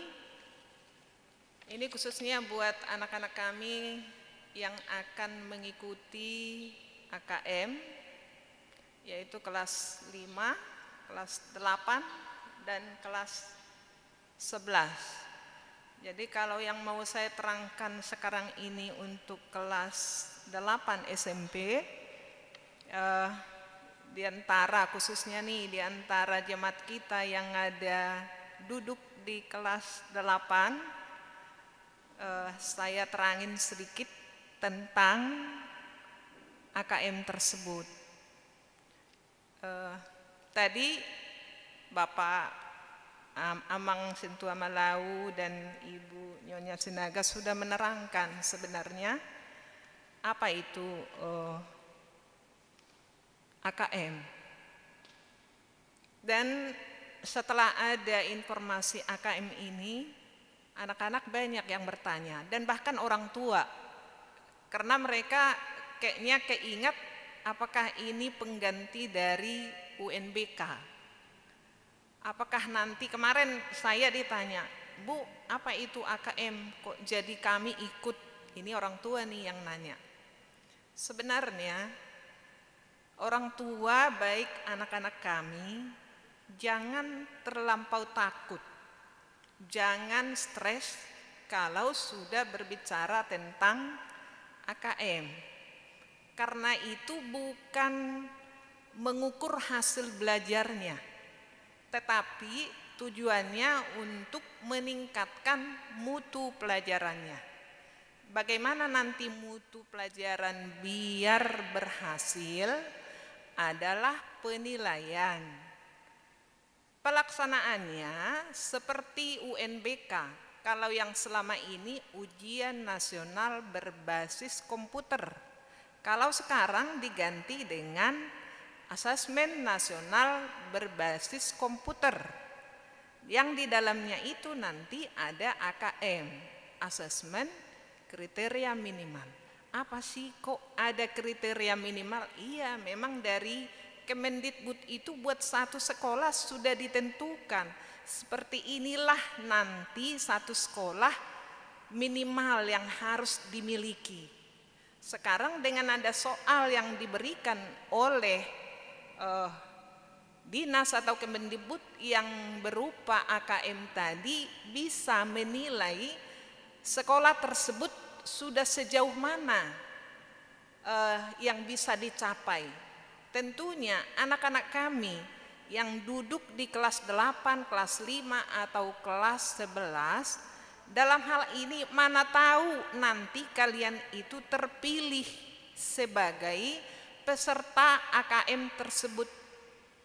Kalau dia di kelas 8 dipilih 50 orang, yang nanti untuk melakukan itu 45 orang, 5 orang cadangan, dan itu diacak oleh Kemendikbud nama siapa yang nanti yang akan ikut. Jadi kalau anak kita ikut di sana, peran dari orang tua juga harus ikut. Kenapa orang tua harus ikut? Ini orang tua jangan jadi marah atau takut. Kenapa orang tua diikutkan? Karena anak kita itu sekarang dengan dia ikut menghadapi AKM, yaitu pelaksanaannya berupa UNBK. Ini pelaksanaan aja harus menggunakan teknologi seperti laptop. Jadi kalau ada di rumah laptop, ya orang tua harus rela untuk memberikan kepada anak. Kalau anak kita terpilih nih sebagai pesertanya, ada laptop di sekolah, orang tua harus memberikan biar itu dipakai. Karena nanti teknologi untuk mengikuti ujian yang diberikan, laptop tadi harus diantar dulu ke sekolah. Nanti kalau sudah diantar ke sekolah, itu akan diinstal. Ada khusus instalnya dari sekolah. Jadi harus ada kerjasama antara anak, orang tua, dan sekolah. Jadi kalau kita punya laptop, jangan ada pandangannya, nanti laptop saya rusak, anak-anak saya yang lain tidak pakai, hanya sementara. Karena nanti itu laptop itu diinstal, ya, Jadi dengan dia sudah diinstal, dibawa di sekolah, di dalam pelaksanaannya nanti ada soal yang dikirim dari Kemendikbud sampai ke sekolah. Nanti sekolah akan membagi kembali ke laptop masing-masing. Jadi tidak akan rusak atau hilang ya Bapak Ibu. Pihak sekolah sudah bertanggung jawab untuk menjaga itu. Nah, nanti apa ya yang mau saya siapkan? Kalau saya diikutkan untuk peserta itu, tentunya anak-anak kami akan menghadapi berupa ujian. Jadi pelaksanaannya itu seperti UNBK. Tetapi kalau UNBK selama ini soal yang dihadapi oleh anak-anak kita itu hanya pilihan ganda. Pilihlah soal jawaban A, B, C, D. Ya. Tapi kalau sekarang ini ada beberapa bentuk soalnya. Ya, kalau anak-anak kami saya yakin udah canggih kok kalian itu tentang teknologi, bahkan bisa jadi lebih pintar dari guru-guru. Soalnya itu nanti kalau pilihan ganda, pilih, itu tinggal mengklik-klik gitu ya. Lalu yang berikutnya ada pilihan ganda kompleks. Jadi ada soal, jawabannya hanya ada 2. Ya, kalau pilihan ganda yang murni selama ini pilih 1 soal. Kalau untuk soal berikutnya ini pilihan ganda kompleks ada 2. Jadi 2 yang kita pilih. Ada lagi soalnya berupa uraian. Ada juga menjodohkan. Ada isian singkat. Jadi kalau kalian sudah nanti menghadapi soal tersebut, jangan terlampau takut. Enggak apa-apa kok. Itu AKM tidak ada hubungannya untuk lulus atau tidak lulus. Tidak ada hubungannya naik atau tidak naik. Ini hanya untuk meningkatkan mutu sekolah. Jadi di dalam soal nanti ada yang tadinya diuji kompetensi literasi, ada yang diuji kompetensi numerasi. Apa itu kompetensi literasi yang dimaksud? Kompetensi literasi itu kompetensi membaca, menulis dalam berbahasa atau berkomunikasi, sehingga anak itu nanti bisa terbiasa. Kalau dia membaca sesuatu, dia bisa menyelesaikan masalah dari soal tersebut. Ya, jadi kebiasaan anak kita sekarang yang jarang membaca, di sana akan dituntut. Sehingga di dalam soal itu kalau nanti ada cerita yang panjang, dia bisa dari situ menjawab, oh ini, oh ini. Jadi memang minat anak kita yang selama ini untuk membaca agak rendah, sekarang ini dicoba kembali ya. Bagaimana untuk di kemudian hari anak ini bisa terbiasa. Dengan dia terbiasa membaca, dengan yang disebut literasi tadi, banyak sumbernya. Kalau anak-anak sekarang kan melihat HP yang ada itu game, bukan membaca. Tetapi untuk soal yang akan dihadapi nanti ada masalah atau cerita ya. Jadi dari situ bisa kalian menyelesaikan apa ya dari cerita ini bisa yang kami ambil. Jadi kalau kalian terbiasa seperti itu, untuk menyelesaikan masalah pun kamu bisa untuk di kemudian hari. Terus apalagi setelah itu, nah ada kompetensi yang disebut dengan kompetensi numerasi. Apa itu? Itu kompetensi untuk kompetensi yang menunjukkan proses berpikir. Di sana sudah ada seperti matematik, menghitung, IPA. Jadi itu sudah berhubungan dengan angka. Ya, jadi gak usah anak-anak kami takut jangan-jangan nanti ini seperti UNBK. Oh tidak, cuman pelaksanaannya yang seperti UNBK. Jadi soalnya itu tidak seperti yang selama ini yang kita hadapin hanya pilihan ganda, tetapi sudah ada bentuk-bentuk soalnya lebih dari situ. Jadi nanti di dalam soal itu ada proses literasi, itu yang tadi disebut dengan kemampuan dia membaca suatu permasalahan. Nanti kamu bisa menjawab pertanyaan dari cerita yang sudah disediakan ya. Selain dari situ ada juga nanti untuk uraian. Mungkin anak-anak kami belum terbiasa ya barangkali menyelesaikan soal seperti itu. Nanti kalian di sekolah dituntut diajarin oleh gurunya kok dengan ada instalan tadi step by step apa yang kamu lakukan. Setelah ini selesai, klik ini, jadi terjawab semuanya. Kalau mungkin sekolah sekarang itu sudah banyak ya melakukan untuk ulangan harian atau ulangan semester itu tidak hanya pilihan ganda lagi, sudah terbiasa ya. Sekolah saya itu sudah terbiasa sebenarnya untuk soal uraian, menjodohkan. Jadi klik ini memang awalnya agak susah, tetapi kalau sudah terbiasa nggak apa-apa kok. Jadi anak-anak kami nggak usah takut di dalam pelaksanaannya. Bahkan nanti juga untuk pelaksanaan barangkali dengan sekarang kondisi pandemi begini, anak-anak kami itu dua sesi, mungkin sesi 1 separuh dulu 25, sesi keduanya juga 25. Kalau yang selama ini UNBK 4 hari, kalau sekarang pelaksanaannya adalah 2 hari. Selesai itu laptopnya dikembalikan, jadi aman kok bagi orang tua, tidak takut. Jadi tetap jalin kerjasama. Malah anak-anak kami bersyukur ya kalau kalian terpilih menjadi peserta AKM tersebut. Kamu itu merupakan duta dari sekolahmu ya. Contohnya dari Kemendikbud, saya ingin tahu sekolah X, dari mana saya tahu mutu atau kondisi sekolah X? Kamu terpilih peserta itu, berarti kamu duta dari sekolah itu untuk menggambarkan bagaimana mutu sekolah tersebut, yaitu tadi dengan menjawab pertanyaan-pertanyaan itu. Tentunya karakter jujur kamu harus bisa ya dengan menjawab pertanyaan tadi. Kamu malah senang kalau kamu nanti selesai dari situ, aduh saya terpilih ya. Kamu jadi sebagai utusan kamu kalau terpilih.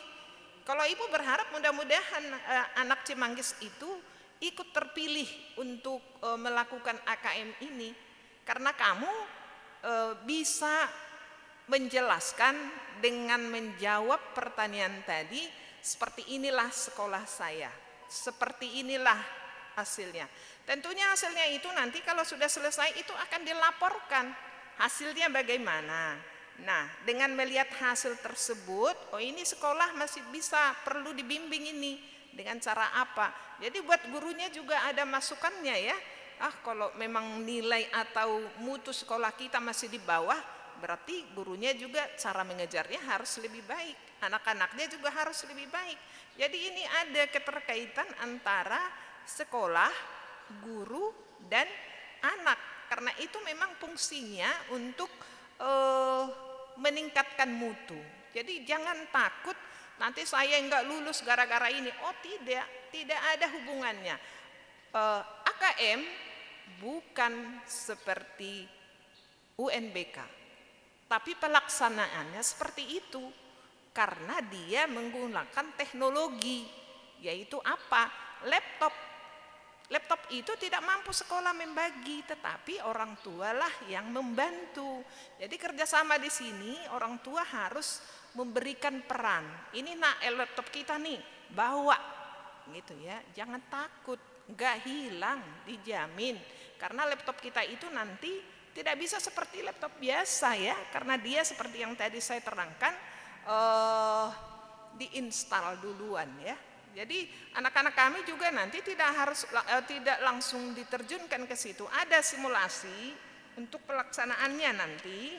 Kalau dia di SMP itu simulasi pelaksanaannya itu tanggal 26 Agustus.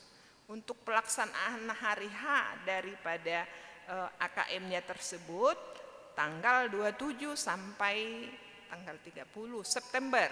Jadi ada simulasinya kok. Kamu nanti diajarin oleh guru caranya seperti apa, pelaksanaannya seperti apa. Yang penting kamu sekarang mau untuk ikut. Seperti yang tadi saya terangkan, kalau kamu ikut, kamu merupakan duta dari sekolah tersebut untuk menggambarkan seperti inilah mutu sekolah kami, seperti inilah keadaan sekolah kami.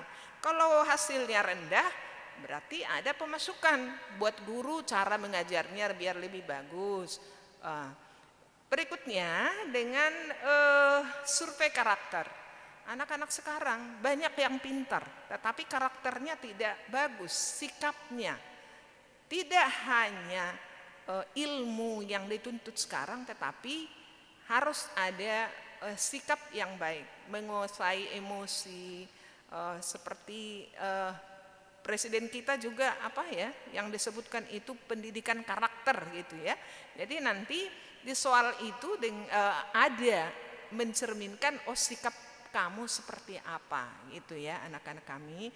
Jadi tidak harus berlebihan untuk menyiapkan.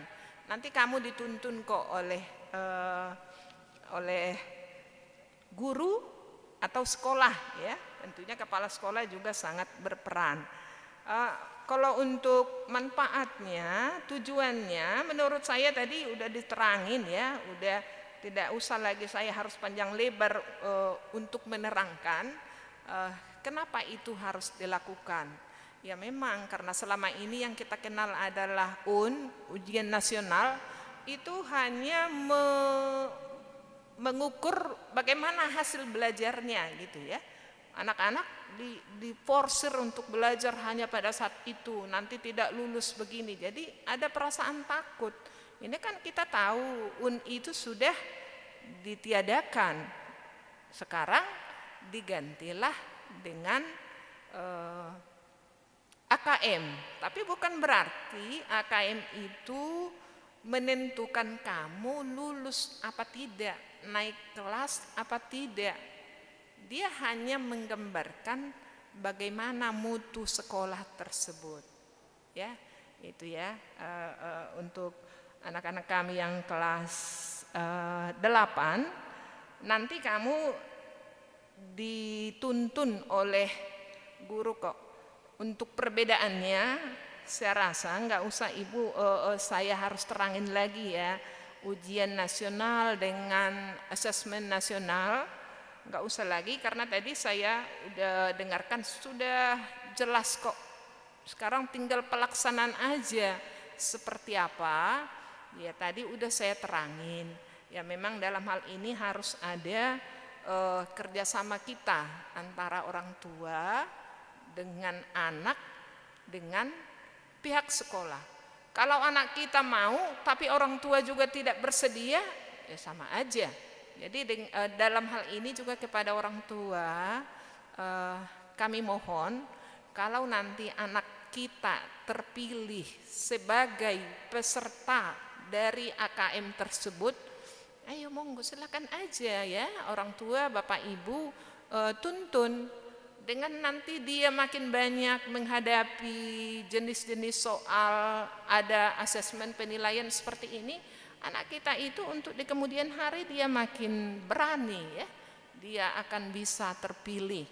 Kita senang kalau anak-anak kita bisa mengikuti, sama ya, semua saya rasa orang tua seperti itu. Jadi AKM dengan asesmen nasional itu bukan pengganti ujian nasional. Itu diingat, tidak ada hubungannya untuk kalian itu lulus atau tidak lulus. Tetapi bagaimana nanti kamu mempersiapkan dirimu di hari yang akan datang dengan teknologi yang makin pinter, kamu mampu. Kenapa ini harus dilakukan? Ya, untuk IPA itu ada PISA ya, PISA yang itu ada dilakukan oleh anak bukan hanya Indonesia saja, tetapi sudah sama dengan negara luar. Kalau diikutkan untuk pelaksanaan tersebut, ternyata Indonesia itu masih di bawah. Jadi bagaimana caranya biar kita bisa mengikuti dengan negara luar, bisa berkompetensi dengan negara luar, ini harus ditingkatkan. cara meningkatkan mutunya itu bagaimana? Ya itulah sampai saat ini yang akan dilakukan adalah AKM, ya. Jadi pelaksanaannya seperti UNBK digantilah menjadi ANBK, Asesmen Nasional Berbasis Komputer. Yang di situ nanti akan ada soal seperti yang tadi diterangin AKM. Menurut saya ya cukup kalau untuk pesertanya tadi di kelas 5 mungkin dari adik-adik kami yang jemaat kita ada kelas 5, nanti ada tuntunannya kok buat yang kelas 8 seperti itu ya. Pelaksanaannya tadi ada simulasi duluan cara mengerjakan seperti apa. Jadi nanti biar hari hanya itu kalian tidak takut, tidak kagok lagi, ada cara mengerjakan. Kalau ada yang kurang jelas, boleh nanti tanya Bapak guru, Ibu gurunya, bahkan diantara kami bertiga, barangkali boleh adik-adik kami tanya atau orang tua apa yang kurang jelas, sehingga nanti dalam pelaksanaannya anak-anak kami ikut. Berbahagialah, semangat. Kalau anak-anak kami terpilih dari HKBP Cimanggis yang ikut AKM, berarti kamu duta dari sekolah. Perwakilan dari sekolah menentukan mutu sekolah tersebut. Mengalir aja, gak usah takut terlampau berlebihan untuk bagaimana menghadapinya. Orang tua juga jangan takut. Kemarin nih, ini maaf kalau cerita sebentar, ada orang tua yang nanya kepada saya, apa itu Bu? AKM, saya diikutkan. Ya memang, apalagi kondisi COVID begini, belajar daring, orang tua harus megang peran. Jadi ini diikutkan lagi saya ke situ. Udah, kerjakan, gak usah takut. Mengalir aja santai, ada yang kurang jelas tanya, sekolah siap untuk membantu. Ya, demikian untuk pelaksanaan di lapangan. Untuk soal-soalnya, karena itu tidak hanya melulu soalnya berpikir matematik ini, oh tidak, dia ada dari cerita, tetapi mungkin nih yang nanti agak beda seperti yang saya terangin tadi, karena selama ini terbiasa menjawab soal itu hanya pilihan ganda, bahkan ada anak menjawab dengan cara nebak ini gitu ya. Sekarang tidak seperti itu, memang benar-benar dia berpikir. Penilaiannya itu tidak hanya pilihan ganda, seperti yang tadi kita jelaskan. Ada yang jawabannya dituntut dua. Nih contohnya seperti ini. Alat musik orang Batak, ada yang menyatakan suling. Yang satu lagi masih ada. Jadi kita bisa memilih dari soal itu jawabannya lebih dari satu. Ya, jadi karena selama ini barangkali dia terbiasa hanya pilihan ganda murni, apa ini ya, uraian juga seperti itu, isian singkat juga seperti itu, menjodohkan juga seperti itu. Tapi itu semua dengan teknologi sekarang sudah ada di Google Form. Nanti kamu tinggal klik, oh yang ini uraian seperti ini, itu semua sudah disetting dari sananya, asalkan kamu mengikuti. Jadi jangan takut, semangat, berbahagialah kalau anak-anak kami dari Gereja HKBP Cimanggis ikut peserta AKM. Semangat dan berhasil. Demikian yang bisa kami terangkan. Untuk selanjutnya kami serahkan kepada Inang Nyonya Silaban. Makasih.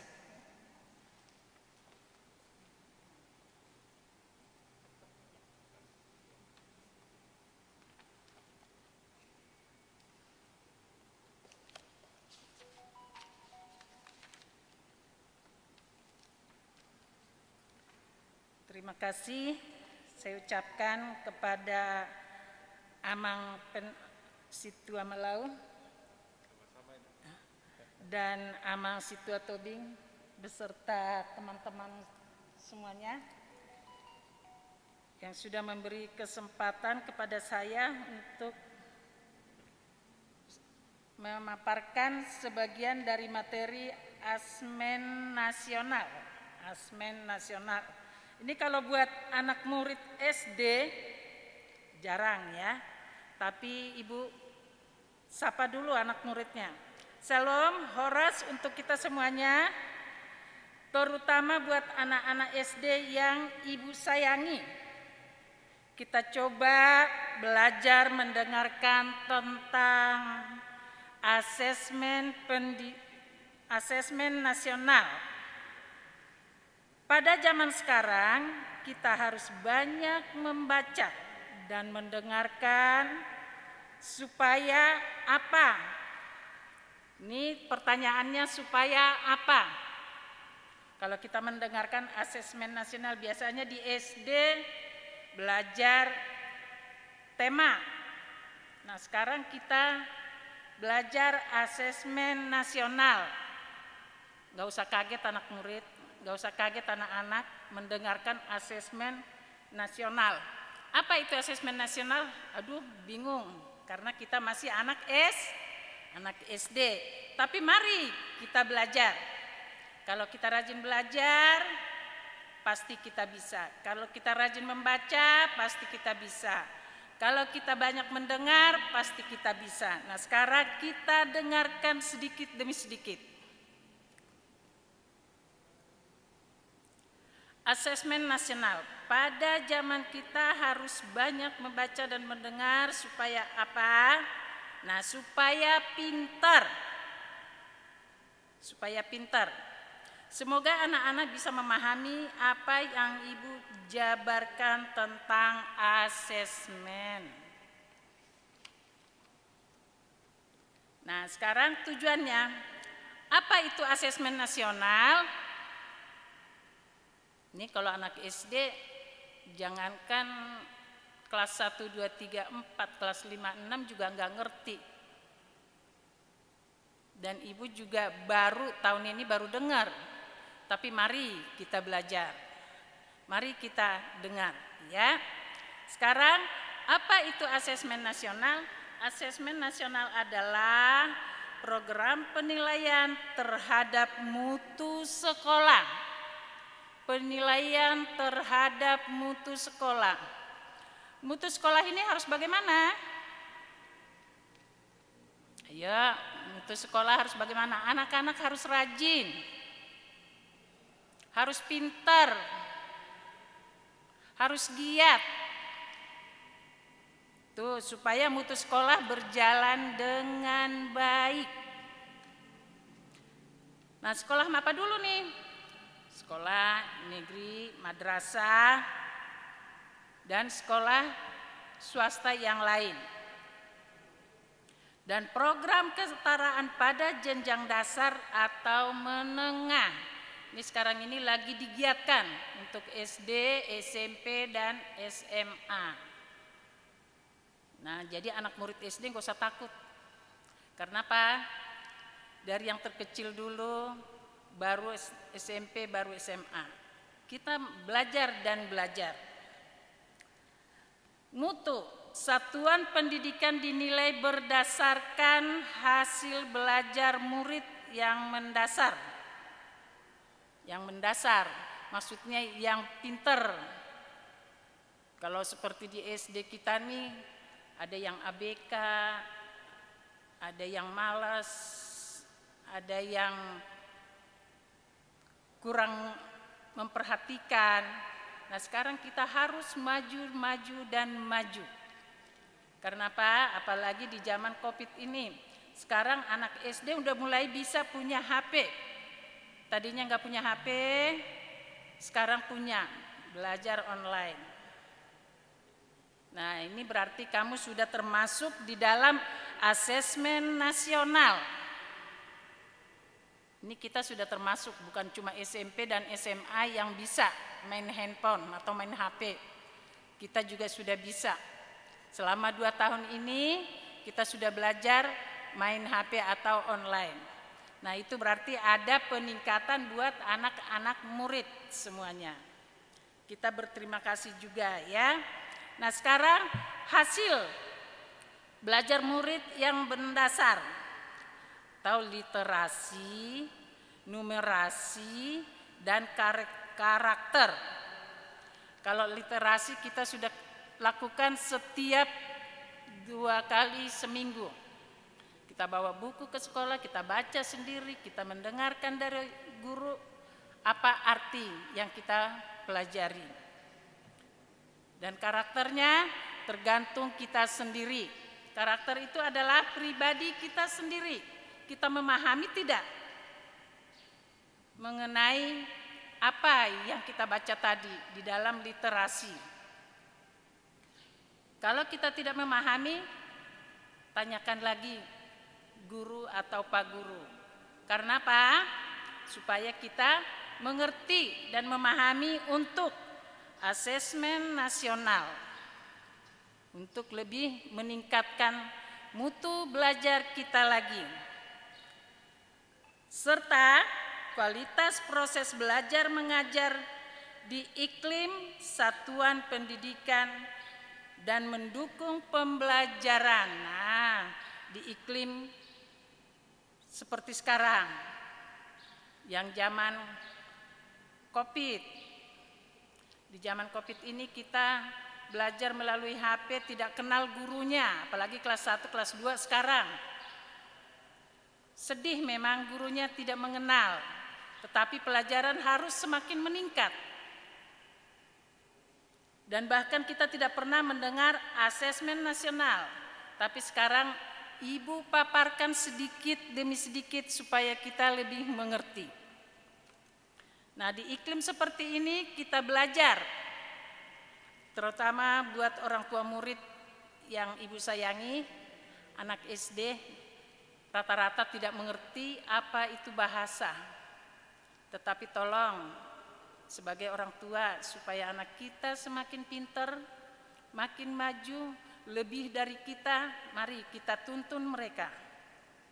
Kita dengarkan sama-sama apa yang dibahas hari ini. Untuk iklim satuan pendidikan yang mendukung pembelajaran. Iklim, ini zaman sekarang ya. Nah sekarang informasi tersebut diperoleh dari 3 instrumental utama. Instrumen utama, 3. Ini baru 3. Kalau udah SMP, udah SMA, kita udah nggak ngerti lagi tuh. Ini kita SD baru 3 ya. Tolong didengar ya. Yaitu asesmen kompetensi minimum. Minimum itu maksudnya nggak usah tinggi-tinggi. Istilahnya nilainya nggak usah mesti A. Nah, yang asesmen kompetensi minimum ini ya 8, 9 nilainya. Jadi kita harus paham. Jangan asal sekolah-sekolah, asal masuk-masuk, tapi tidak mengerti apa artinya datang ke sekolah. Nah, yaitu untuk asesmen kompetensi minimum atau AKM. Yang B, survei karakter. Ini kita tadi ada 3 instrumen utama. Tadi asesmen kompetensi minimum, sekarang yang kedua survei karakter. Kita harus tahu karakter anak kita bagaimana. Harus paham karakter kita bagaimana. Karakter orang tua dengan karakter anak jauh berbeda. Nah, untuk anak-anakku sekalian yang datang ke sekolah, yang rajin ke sekolah, mari kita sudah di sekolah, kita belajar, kita dengarkan guru. Kita perhatikan apa kata guru. Kita ikuti apa kata guru. Kalau sudah berangkat dari rumah ke sekolah. Supaya apa? Supaya pinter. Kalau udah pinter bagaimana? Kerja. Kalau udah kerja bagaimana? Menghasilkan. Nah, itu enak, indah didengar. Dan indah dilakukan ya. Sekarang yang ketiga, survei lingkungan belajar. survei lingkungan belajar. Nah, lingkungan belajar, lingkungan kita itu adalah sekolah kita, sekolah SD. Dari rumah kita berangkat ke sekolah, kita lihat apa yang terjadi. Kita lihat juga di lingkungan itu apa. Yang kita perlu melihat di lingkungan belajar kita apa? Pak gurunya siapa, bu gurunya siapa, kepala sekolahnya siapa, lingkungan sekolahnya bagaimana, bersih apa nyaman.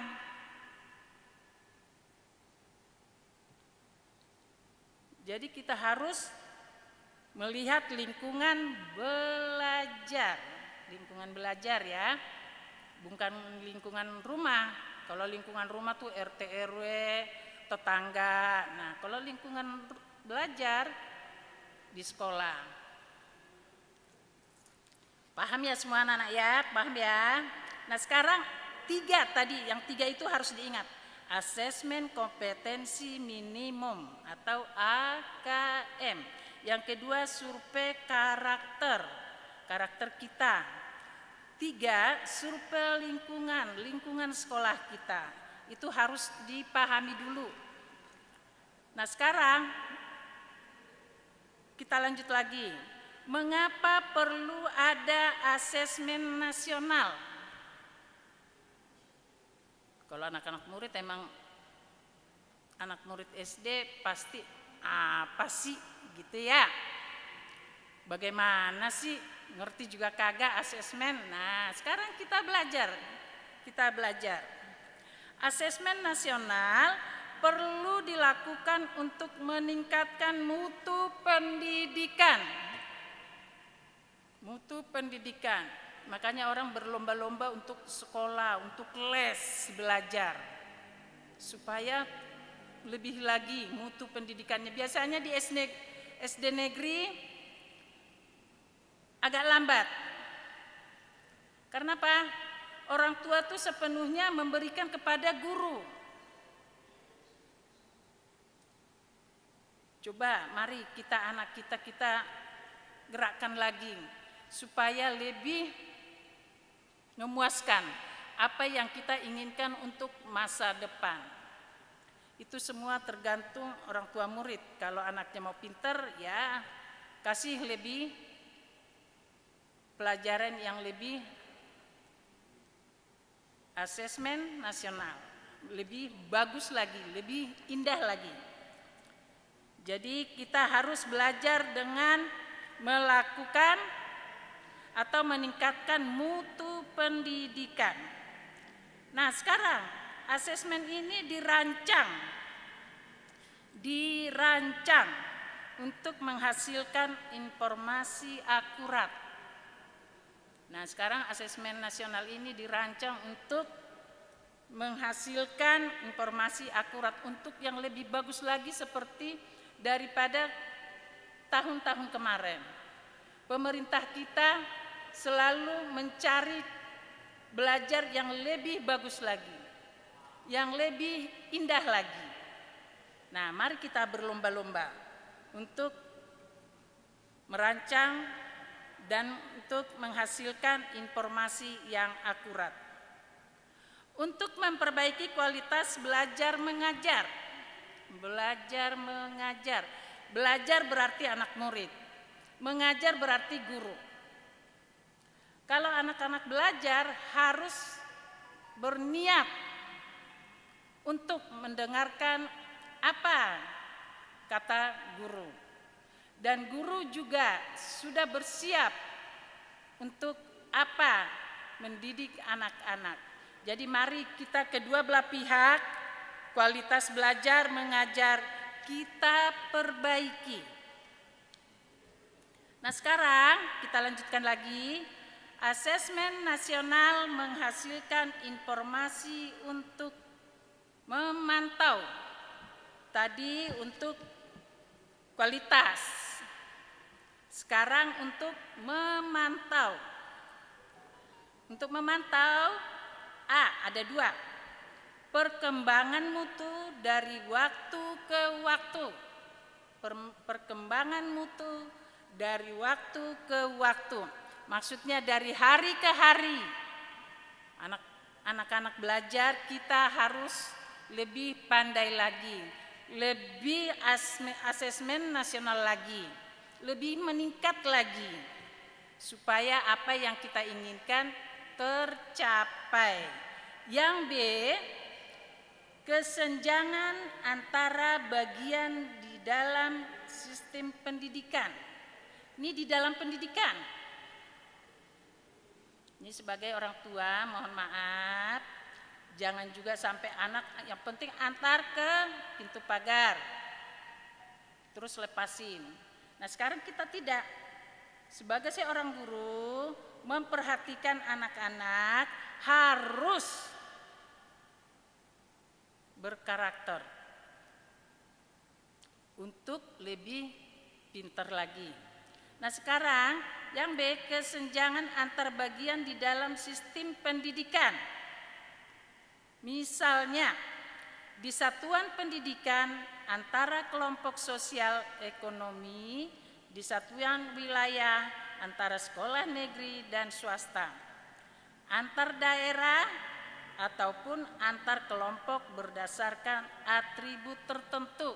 Nah maksudnya atribut tertentu itu SD negeri, SD swasta, SD school English, tuh ada tuh ya, kita pahami itu. Jadi kita harus tahu di mana kita, bagaimana kita tentang ekonomi kita. Kita mampunya di SD negeri, ya puji Tuhan. Kita lebih mampu lagi di school English, ya puji Tuhan juga. Nah mari kita berlomba-lomba untuk mencari kelompok ekonomi kita. Dan itulah kelompok berdasarkan atribut tertentu. Jadi tinggal kita memilih di mana anak kita sekolahkan. Selanjutnya, asesmen nasional bertujuan. Tadi asesmen nasional menghasilkan. Sekarang asesmen nasional bertujuan. Apa yang seharusnya menjadi tujuan utama sekolah? Kita pikirkan apa yang seharusnya menjadi tujuan utama sekolah, yakni pengembangan kompetensi dan karakter murid. Maksudnya di sini bagaimana supaya anak kita lebih pintar lagi. Ini kompetensi, karakter murid kita atau karakter anak kita. Ini kemana ini anak nih? Petinju, apa pelari, atau belajar? Kita harus tahu di mana anak-anak karakternya atau bidangnya atau apa ya, jurusannya. Ya, kita harus mengerti karakter anak-anak kita. Nah sekarang yang kita pelajari lagi, apa yang harusnya menjadi tujuan utama. Anak murid harus rajin dan rajin belajar. Rajin dan rajin mengikuti semua kegiatan. Supaya anak menjadi pintar di dalam karakter yang kita ada di dalam diri kita sendiri. Nah sekarang kita lanjut. Asesmen nasional juga memberi gambaran. Nah tadi menghasilkan, bertujuan, sekarang gambaran. Gambarannya apa? Karakteristik esensial sebuah sekolah yang efektif untuk mencapai tujuan utama. Nah apa nih tujuan utama sekolah nih? Mau bagaimana ini tujuannya? Makanya dibilang apa? Kalau kita ke sekolah tuh harus punya tujuan. Ya, jadi kita jangan takut untuk sekolah, karena kita untuk sekolah itu adalah untuk belajar. Gurunya saya sekarang kelas 5, gurunya galak, saya takut. Jangan, supaya kita apa? berkualitas. Bisa kita menggambarkan karakteristik kita, esensi sebuah sekolah yang efektif untuk mencapai tujuan utama. Jadi ini tergantung anak-anakku sekalian. Supaya kamu pintar, supaya kamu belajarnya baik, kamu harus punya karakteristik. Kalau tidak punya tujuan, kita semua bingung. Jadi mari kita lakukan karakteristik kita atau esensial sebuah sekolah yang efektif untuk mencapai tujuan utama. Nah, sekarang kita lanjut lagi ke apakah asesmen nasional menentukan kelulusan peserta didik? Aduh, bingung lagi nih. Karena kita di SD, ya. Nah, sekarang asesmen kelulusan peserta didik tidak menentukan kelulusan. Jadi kita lulus tuh bukan gara-gara mesti pakai metode asesmen nasional, tetapi asesmen nasional diberikan kepada murid bukan di akhir jenjang satuan pendidikan. Maksudnya jenjang satuan pendidikan tuh kalau kita sudah ulangan, sudah ujian, sudah tes guru-guru yang lain, terus nilainya, itu bukan. Nah, itu yang dipilih untuk penilaian di akhir jenjang satuan pendidikan. Jadi tetap seperti biasa. Ini cuma seperti istilah asesmen nasional. Jadi untuk cara penilaiannya seperti yang biasa. Apalagi yang kelas 5 sekarang, dari kelas 1, kelas 2, 3, 4, ya seperti itu biasa. Guru-guru melakukan penilaian setiap hari, setiap minggu, bahkan ulangan triwulan. Nah, itu yang diambil. Jadi kamu nggak usah takut, nggak usah stres ngedengerin Pak ini ngomongnya asesmen nasional, apa itu? Pulang lagi ke rumah ngomong asesmen nasional, apa itu? Tidak usah stres. Itu semua tergantung kamu. Kamu rajin belajar, rajin ulangan, rajin ikutin apa yang kata guru-guru, pasti kamu bisa melakukan semua jenjang satuan pendidikan. Nah, jadi nggak usah takut, saya nanti nggak ikut lulus dong, nggak ikut asesmen nasional.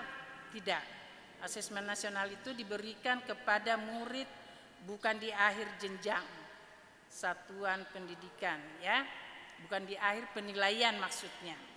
Nah, sekarang asesmen nasional juga tidak digunakan untuk menilai peserta didik. Tidak digunakan untuk menilai peserta didik. Peserta nilai didik itu adalah anak-anak yang menjadi peserta asesmen, ya. Nah, hasil asesmen tidak akan memuat skor nilai, jumlah nilai. Aduh, kemarin saya dapat 60, terus kemarinnya itu dapat 80, 60 tambah 80, 140 dibagi 2. Aduh, saya masih merah nih, aduh masih ini. Tidak usah takut. Karena apa? Hasil asesmen tidak akan memuat skor atau nilai peserta didik secara individual atau sendiri, ya. Dengan demikian, asesmen nasional tidak terkait dengan kelulusan peserta didik. Jadi jangan takut, jangan khawatir mendengar asesmen nasional. Oke, Nana? Ya. Penilaian untuk kelulusan peserta didik merupakan kewenangan pendidik dan satuan pendidik. Maksudnya pendidik itu guru. dan satuan pendidik itu semua guru. Dirampung dulu nilai harian, nilai mingguan, dan nilai tryout-nya tuh dikumpulkan dulu, terus dibahas dulu sama guru-guru, dibahas lagi sama kepala sekolah. Itu baru namanya dikumpulkan nilai-nilainya. Nah sekarang penilaian untuk kelulusan peserta didik merupakan kewenangan pendidik dan satuan pendidik. Jadi kamu nggak usah bingung, nggak usah stres. Kita lanjut lagi tentang siapa yang menjadi peserta asesmen nasional. Pesertanya, yang ditanya peserta. Siapa yang menjadi peserta asesmen nasional? Asesmen nasional akan diikuti oleh seluruh satuan pendidik. Oleh satuan pendidik berarti guru-guru. Oleh semua guru-guru kita atau guru-guru kamu. Itu yang asesmen nasional akan diikuti oleh seluruh satuan pendidik. Nah sekarang tingkat dasar dan menengah di Indonesia yang dikelola oleh PKBM, ya, yang dikelola oleh PKBM. Kita lanjut lagi, asesmen nasional akan diikuti oleh sebagian peserta didik kelas. Asesmen nasional akan diikuti oleh sebagian peserta didik. Kok sebagian sih? Kenapa enggak semuanya? Begitu kan pertanyaannya? Berarti saya enggak ikut dong, berarti kelas ini enggak ikut dong. Nah sekarang dengarkan.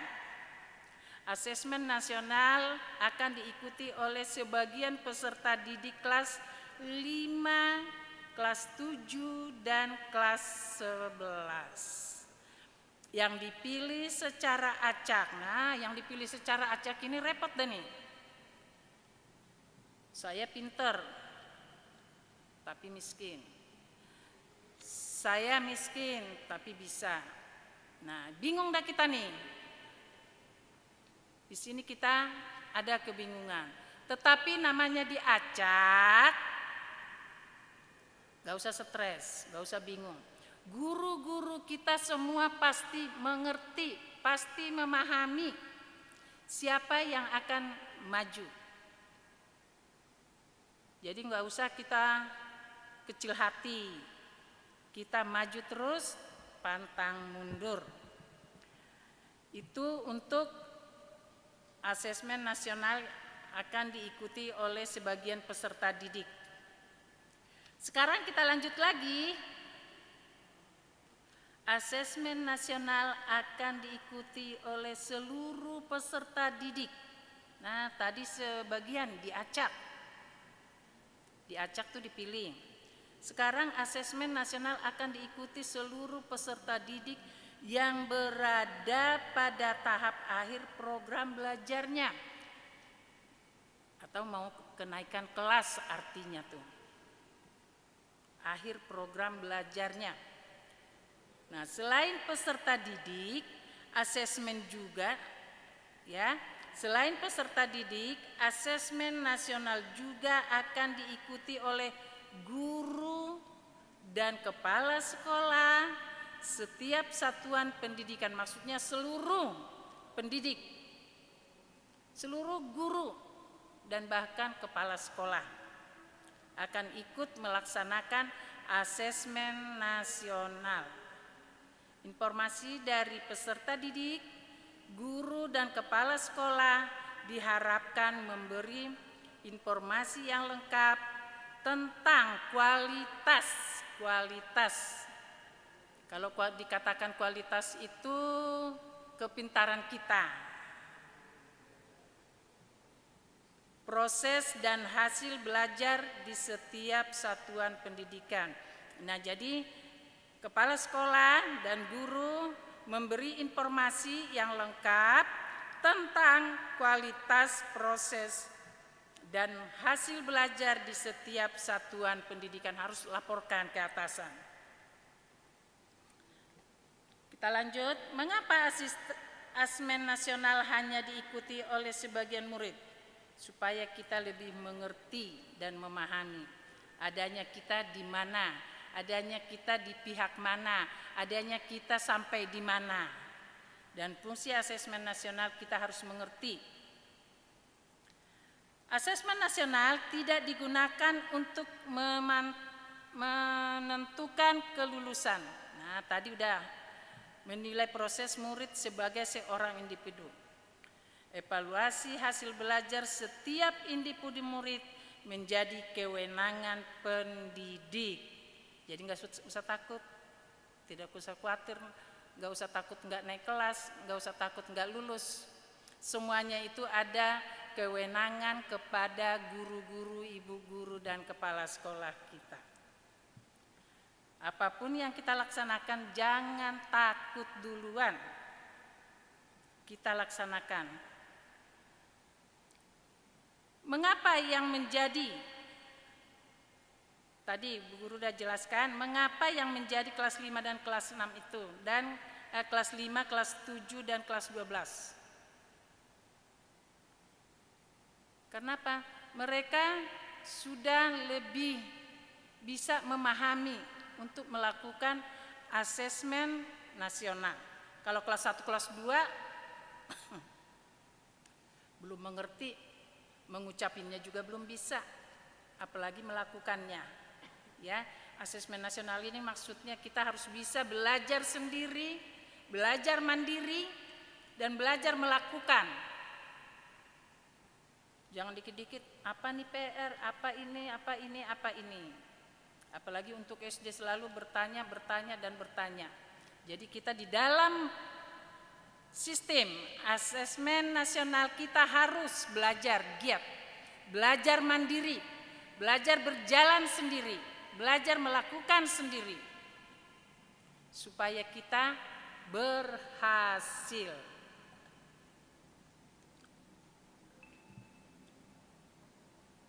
Nah, kalau kita sudah melakukan itu semua, berarti asesmen nasional juga digunakan untuk memotret. Memotret itu maksudnya melihat, menggambarkan dampak dari proses pembelajaran di setiap satuan pendidikan. Kalau sudah asesmen nasional berjalan di sekolah kita, pasti sekolah kita punya proses pembelajaran di setiap satuan pendidikan. Berarti sekolah kita itu maju. Kalau seperti zaman dulu tuh penilaian sekolah berkarakter B atau A. Nah, ini harus ada laporan untuk dampak proses pembelajaran di setiap satuan pendidikan, sehingga sekolah dapat dikatakan telah berkontribusi. Berkontribusi maksudnya melakukan apa yang pemerintah inginkan kepada sekolah itu. Apa yang pemerintah inginkan di dalam sekolah itu, supaya berhasil belajar yang diukur dalam asesmen nasional. Tidak panjang lebar, cukup sekian, nanti kita lanjutkan lagi. Kalau ada season yang selanjutnya, kita akan memperdalam lagi. Kalau nanti ada pertanyaan, kita persiapkan apa yang kita kurang mengerti, mari kita bahas bersama supaya asesmen nasional ini berjalan dengan baik. Asesmen nasional ini tujuannya tercapai. Semoga apa yang Ibu bacakan tadi ada manfaatnya. Sekian dari saya, semoga dapat dipahami dan dilakukan dalam sekolah maupun lingkungan. Terima kasih, Tuhan memberkati.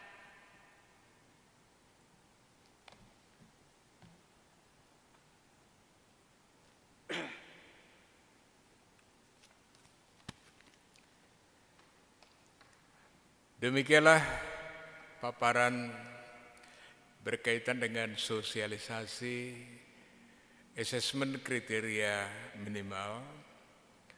Mudah-mudahan melalui kegiatan ini semakin terbuka pikiran kita dan semakin jelas sehingga nanti tidak perlu takut. Kami menyadari bahwa karena waktunya sangat terbatas dan ini hanya satu arah, ini masih belum mencapai secara optimal. Maka melalui kesempatan ini untuk memaksimalkannya, yang pertama perlu kami informasikan materinya secara lengkap sudah disediakan oleh gereja dan sudah tersedia di tata usaha gereja kita HKBP Cimanggis. Silahkan boleh diminta. Itu yang pertama. Kemudian yang kedua, karena masih ada waktu, maka tolong adik-adik mempelajarinya. Contoh soalnya sudah ada, kemudian latihannya sudah ada 500 soal. Ya, tadi alamatnya sudah kami informasikan. Tolong dicatat, ataupun nanti kalau materinya sudah diterima, nah bisa langsung dibuka 500 soal.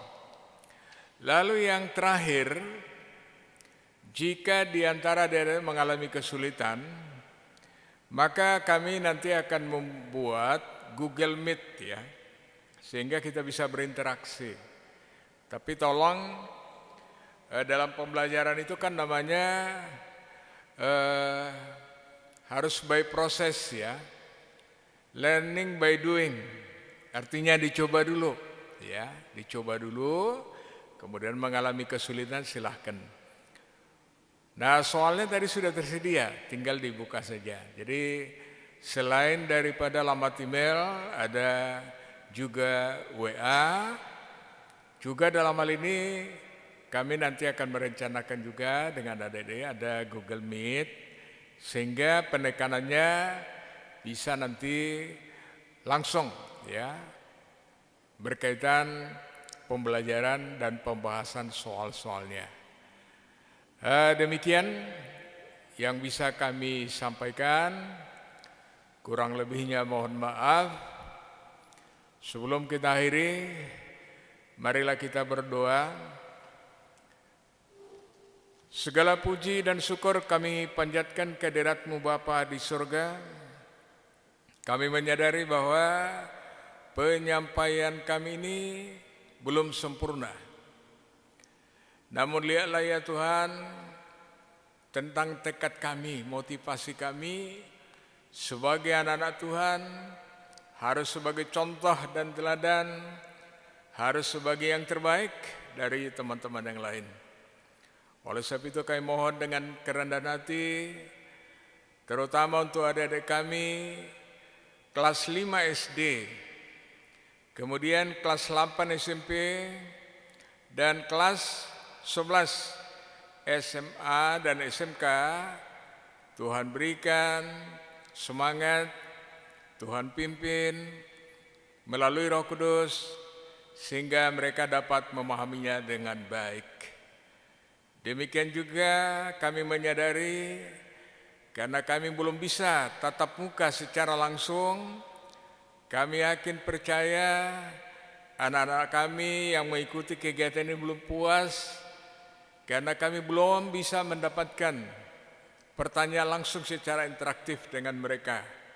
Oleh sebab itu ya Bapak, tolonglah kami supaya melalui pertemuan yang akan datang, mungkin melalui Google Meet, bisa kami dapatkan pertanyaan-pertanyaan dari mereka, kemudian juga kami mencoba untuk menjawabnya supaya mereka bisa lebih siap untuk menghadapi pelaksanaan asesmen nasional yang di dalamnya tentu adalah asesmen kriteria minimal.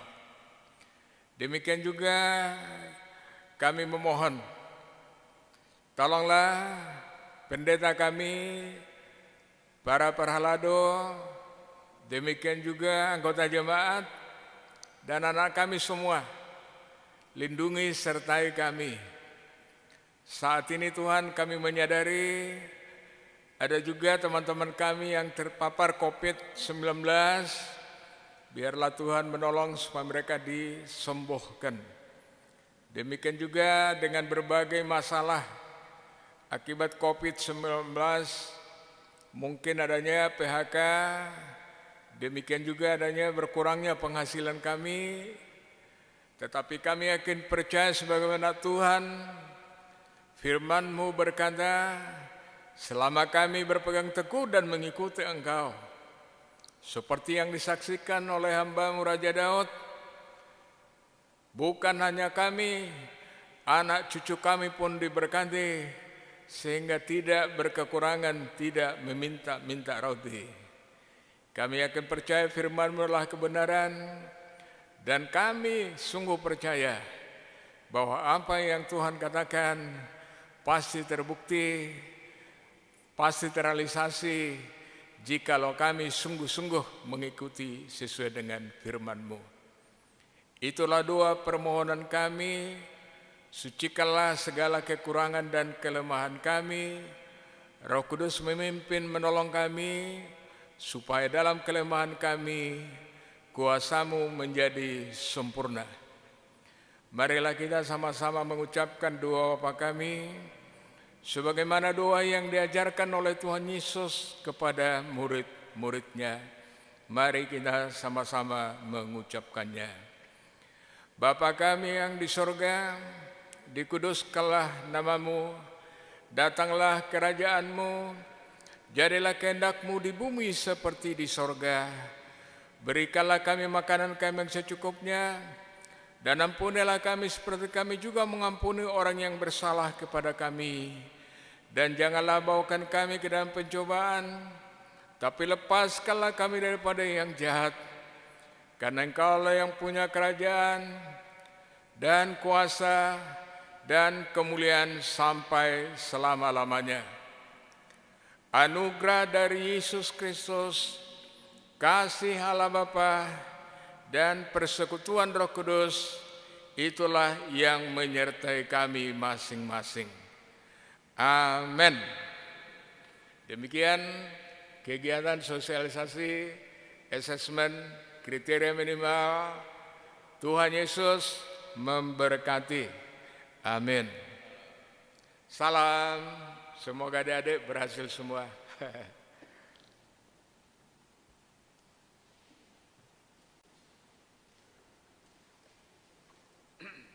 Jadi